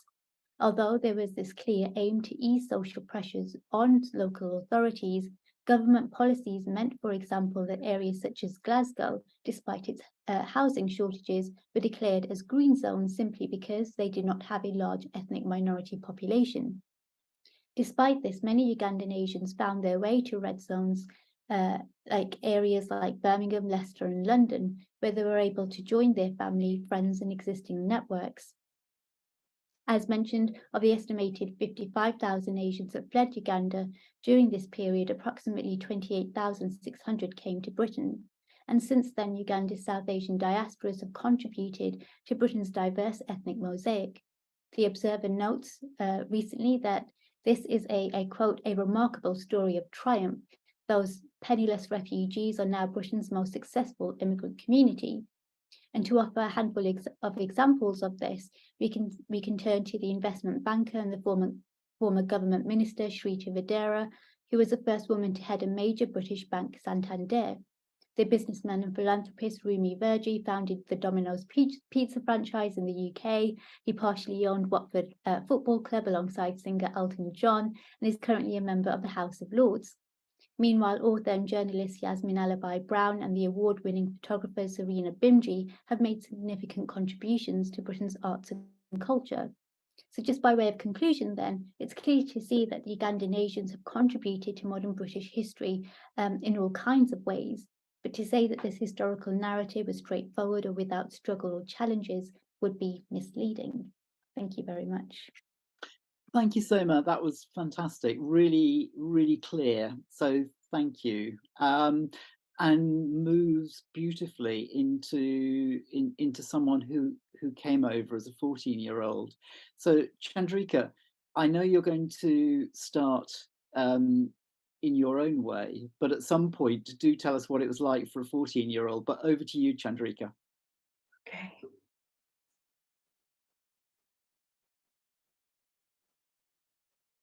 In 1930s, my father, who had been an orphan as a child, left India. He was a trained priest. He climbed on a dhow at Porbandar and headed towards Mombasa. Although he had been trained as a priest, he did not want to work as a priest at that particular time. He could see that all these businessmen were making so much money and were prosperous. He didn't want to be a poor priest. So he came to Uganda and joined his brother and did these apprenticeships, which people in those days did, by helping around in shops and in businesses and learning the language.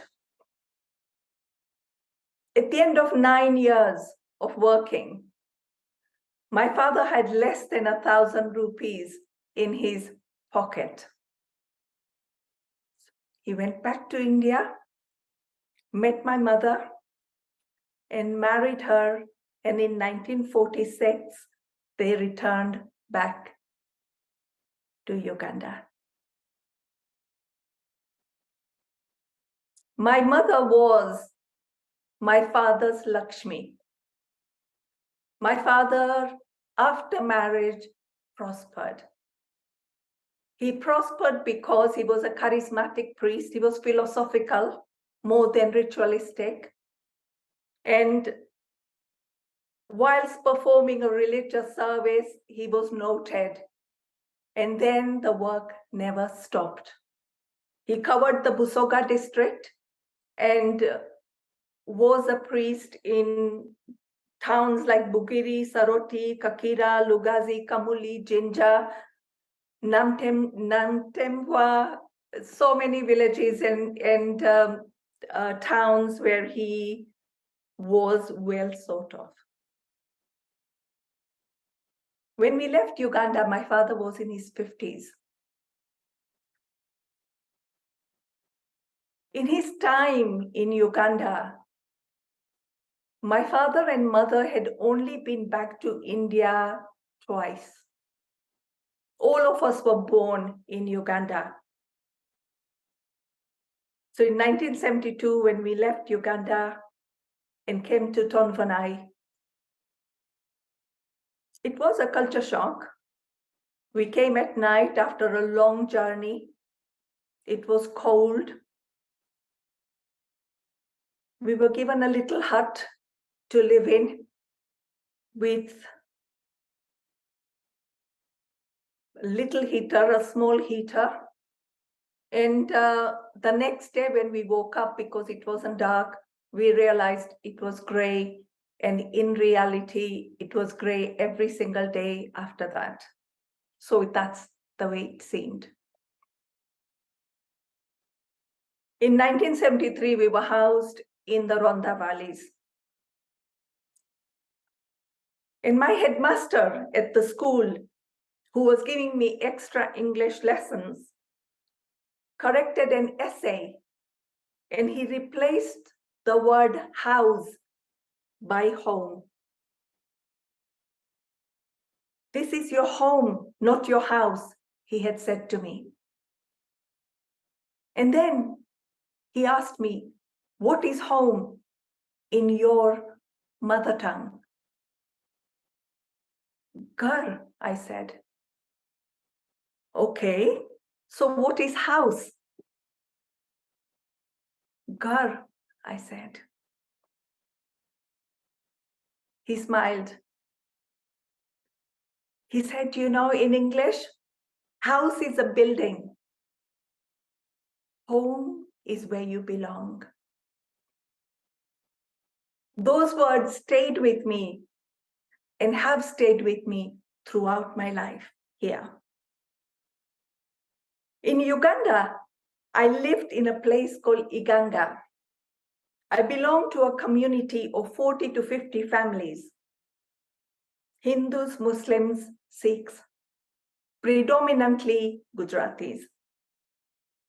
Like I said, my father was a Hindu priest, well known in Busoga, and my mom was a homemaker. My mom taught us to read and write Gujarati before we had even started school. She told us stories. She was a great storyteller, like her mother was before her. And she told us stories of families. She told us of mythologies. She told us stories which were fables. And most of the stories where the woman was a protagonist. When I think of Uganda, I think of that semi-permanent 1920s house with corrugated iron roof, which thundered when it rained. I think of the mango trees outside the veranda. I think of the hills behind which the sun would set. I think of the family shrine and the smell of incense.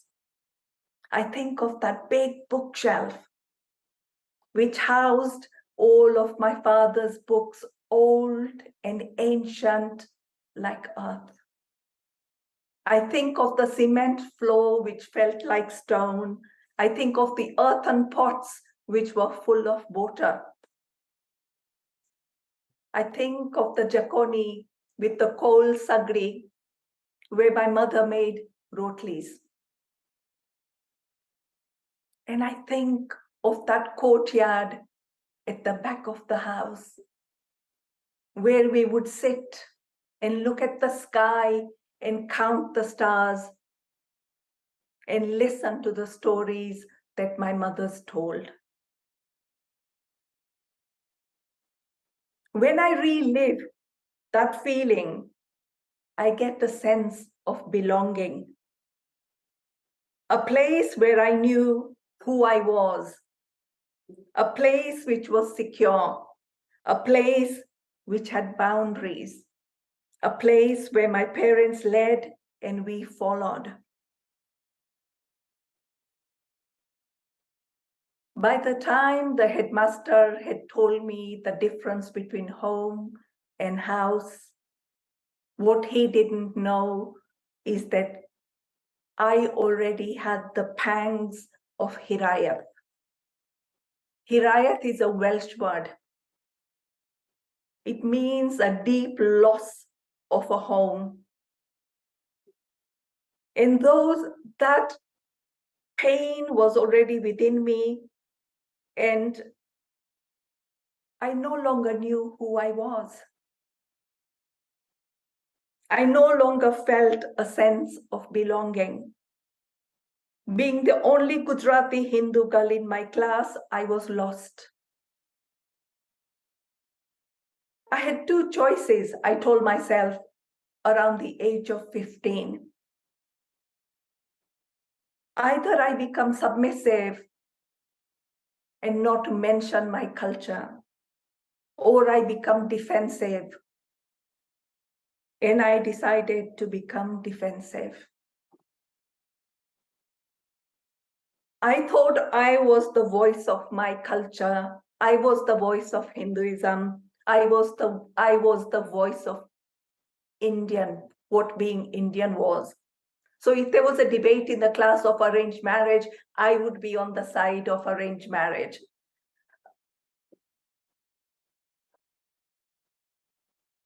My home life had totally changed. My father, rendered physically disabled from a previous stroke, struggled. My mother, having had a nervous breakdown in the resettlement camp, had shriveled and withdrawn. Like Lord of the Flies, the children took over, creating a hierarchy, keeping an eye on each other, leading and following at the same time. It was a difficult time. It is when I went to university in Cardiff that I met other Indian students of my age group. Since I had left Uganda in 72, I had not encountered people like me and talked about their journeys and learned from them. When I attended yesterday's talk, it made me smile as it was discussed, who are we? Are we Indians? Are we Africans? So at university, it made me smile because at university, that was our regular debate. The East African Asians students, we talked about identity all the time. Who was Indian and who was not? Are we Africans? Are we Welsh? Are we British? But university was a busy time. A dental degree and a medical degree are full on.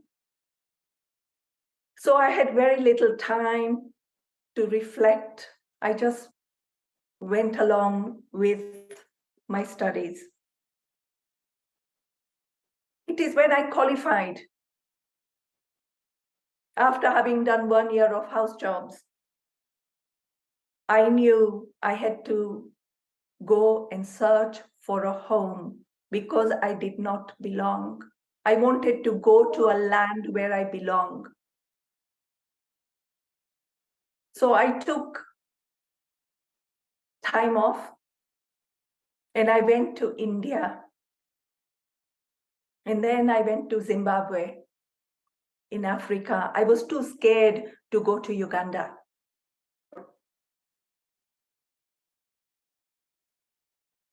After visiting the two countries, I realized that life had moved on and I no longer belonged there either. Sitting in a hotel outside Victoria Park, with tears in my eyes, writing in my diary, I wrote, I have to accept that the whole world is my home. I have to tell myself there are no boundaries, they are man-made. I have to tell myself, Vasudeva Kutumbakam, the whole world is my family. With that, I returned back to Wales. I had decided at that stage that I was going to work with disabled people and people who are vulnerable. So I left Wales, moved to London, and my life was incredibly busy with working and with postgraduate education. But I lived like a hermit. I lived frugally in temporary accommodation. I often had comments. I was a senior dentist by that stage in a hospital, in a community, and people often commented why I'm living the way I am. Because I did not want to own anything. Because I did not want to settle. I did not want to call anything home. I was comfortable in a temporary setting. During those days, I came to know who I was. I found solace in my religion, where I saw myself as the Atma, the soul. I told myself Atma is gender-free, does not have a gender. I told myself Atma is everything and everywhere. And that's what I truly am.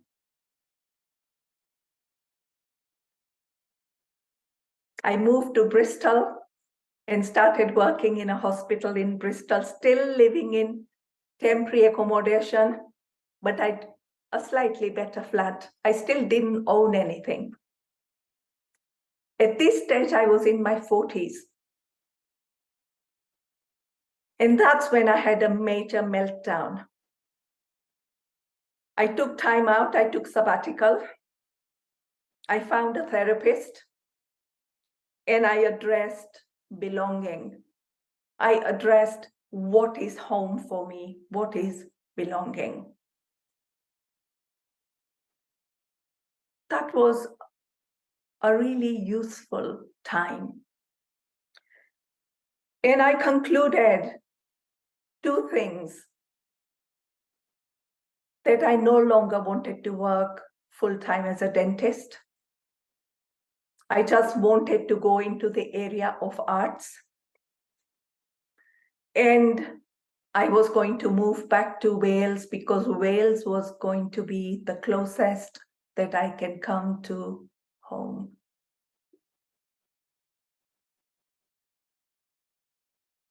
During that time, I trained and learned a lot about Hinduism, and I conducted my first Hindu wedding. I was a bit worried. My family was worried that as a female, I will not be accepted. But life had moved on. I was welcomed by all the people. My father knew that they were so glad that I had taken on this step. In 2004, I returned back to Wales without a job. And I walked around the streets of Cardiff, and when I saw the hills, I told myself, these are the hills I saw as a child. I looked at the sky and told myself, this is the sky I saw as a child.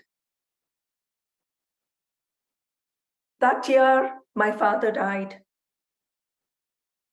We decided as a family to scatter my father's ashes in a Welsh river. We gathered around a place known as Stepping Stones. Symbolic. It has stones which go from one bank of the river to the second bank. It is a picturesque place where the river joins, where Ogmore River joins the sea. We gathered there, we recited Sanskrit chants, we had Ganga water which we poured in the river, and we created our own sacred place. Now our children consider that place as a place of pilgrimage. They visit that river because they know that river is sacred.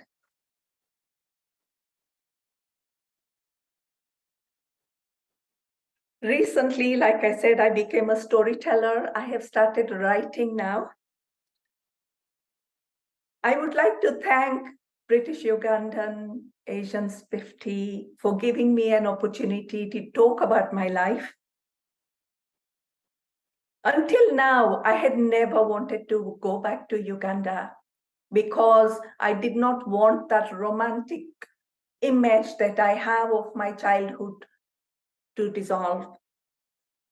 But I would like to go back to Uganda now. I would like to go back to find those few African people I knew to learn about their lives. What was it like for them in the last 50 years? Thank you. Chandrika, thank you. That was so powerful. I mean, huge thanks. I'm sure it was, I have a sense, it's difficult when you're doing it virtually, but I think that was probably you can't hear a pin drop moment in the conference. So thank you. That was very powerful. And may I just share one story about you? with or without your permission. Mahir mentioned that we were at Buckingham Palace on the 2nd of November. I think he may have mentioned that more than once. But one of the things that happened there was that Chandrika was on stage in front of the king with Jane Priest, who was one of our volunteers, who was a volunteer at the time in 1972. And on behalf of the Ugandan nations who came over, Chandrika gave Jane a shawl, which he placed around Jane on stage in front of the king and so many others there, as a way of saying thank you to the volunteers. So, I mean, that was a wonderful symbolic moment.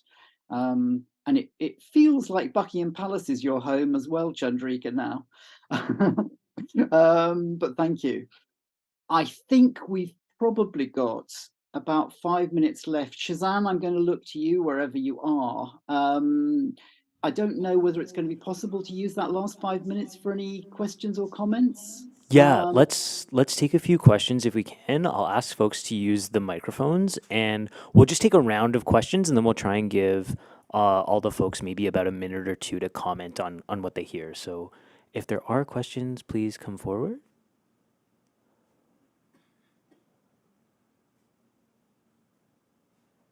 But if, yeah, go ahead, Omi. Thank you to all the presenters. And I know people hate the slide. It's more of a comment than a question. But I just wanted to thank Chandrika, especially for being, like, that was a very vulnerable story. And I think that, this conference built around an archive is really beautiful to have you as the last speaker for the morning. So thank you very much. Thank you. Can I just say, do have a look at our website, because Chandrika is on there, but there are many other stories as well. So please do have a look at the oral histories on the website. We do have more questions. Yeah, Samuel, please go ahead. Yeah. I want to tell you that after finishing my senior 6, I went to study to be a teacher at Kariro National Teachers College. And Kariro is in Iganga, or was subdivided from Iganga as a district. So I feel connected because I studied in Kariro for 2 years. And there was this bias of the Busoga about the language. We have the Buganda. There's a way, there's some bit of pride, and we suddenly see the Basoga as slow in the development. So, but I want to say to you that your presence, the Indian occupancy in the Busoga land made it boom. And to date, the relationship is still there. We've just had a visit of the Chabazinga of Busoga coming to visit Canada, visit important dignitaries, including the Aga Khan Foundation. And that sense of connection and reconnection really matters, and really, you are celebrated, you are seen, and you are heard, and we love you. On behalf of the Basoga who are not here, I really want to say that we love you so much. Thank you, that's lovely. And Alan, I'll just give you an opportunity if you want to. Yeah, go ahead, Mahir. Yeah, sorry, I just wanted to add to what that gentleman said is that two things that have been said very often over the last year in the UK. One is that Uganda's loss, Britain's gain. Yeah. And the second thing is that Lord Puppet said at the House of Lords is that most of us were born in Uganda, but we were made in Britain. And I'm sure you all share that sentiment. Thank you. No, thank you, Mahir. Alan, did you want to give any last closing remarks for the panel, or? I think I would just like to say, I mean, a real thank you. I mean, a thank you to everyone who's joined us on the panel, and to the audience in Canada, and thank you again for inviting us. And I think one of the important things to say at the 50th anniversary is that we don't want people to forget this story. We don't want, and we want to pass it on to future generations. One of the things that I've found as I've been talking to people about what I've been doing over the last year or so is that people don't know about it in the UK. I'm not sure if that's the same in Canada, but I think it's just such an important story where the UK didn't get everything right, but it got some things right. And it welcomed a group of expellees who have made a fantastic contribution to this country. And I think that is something that I do want passed on. And I hope there'll be a few legacy strands from our project. But I think that message about people coming from a different culture and enriching the UK is the message to pass on for future generations. Wonderful. And I guess on behalf of everyone that's here, thank you all for participating in this. I know we've been thinking it through over the last few months and really appreciate all of your time, especially spanning across the time differences. And we do apologize for the timing today. I know it was a bit of a challenge. We did have our first snowfall, so it wasn't too bad. It was 5 centimeters. We're used to much worse. But exactly. But the first one's always the worst. So thank you all so much for your time, and we really, really appreciate it. And we'll, of course, keep in touch. Dude, thank you. Awesome. And so I'll just offer some quick closing remarks for our online audience. So for all of the folks that are joining online right now, we've emailed you all sort of a self-directed workshop handbook to help guide you through the 2 events that are going to happen this afternoon. For folks that are here in this room, I do really want to thank all of you, especially those that have traveled from across the country to be here physically. It is noted, and we do really appreciate it. I know this is a significant milestone for the community, and many of you are here probably representing your families and communities as well. And so we do really, really appreciate that. I do also want to just do some super quick housekeeping. We'll head into lunch. I'll just ask when you leave the room if you can clear your chair. We're going to rearrange the room for the workshop, so we'll just move things around. There'll be some chart paper and things like that set up. What else is there? Yeah, and I guess since we're doing the online closing, I'll just offer, a sincere thank you, on behalf of Carleton University, our conference committee, our advisory committee, partners, and the numerous donors. We do want to extend our gratitude for all of you joining us online.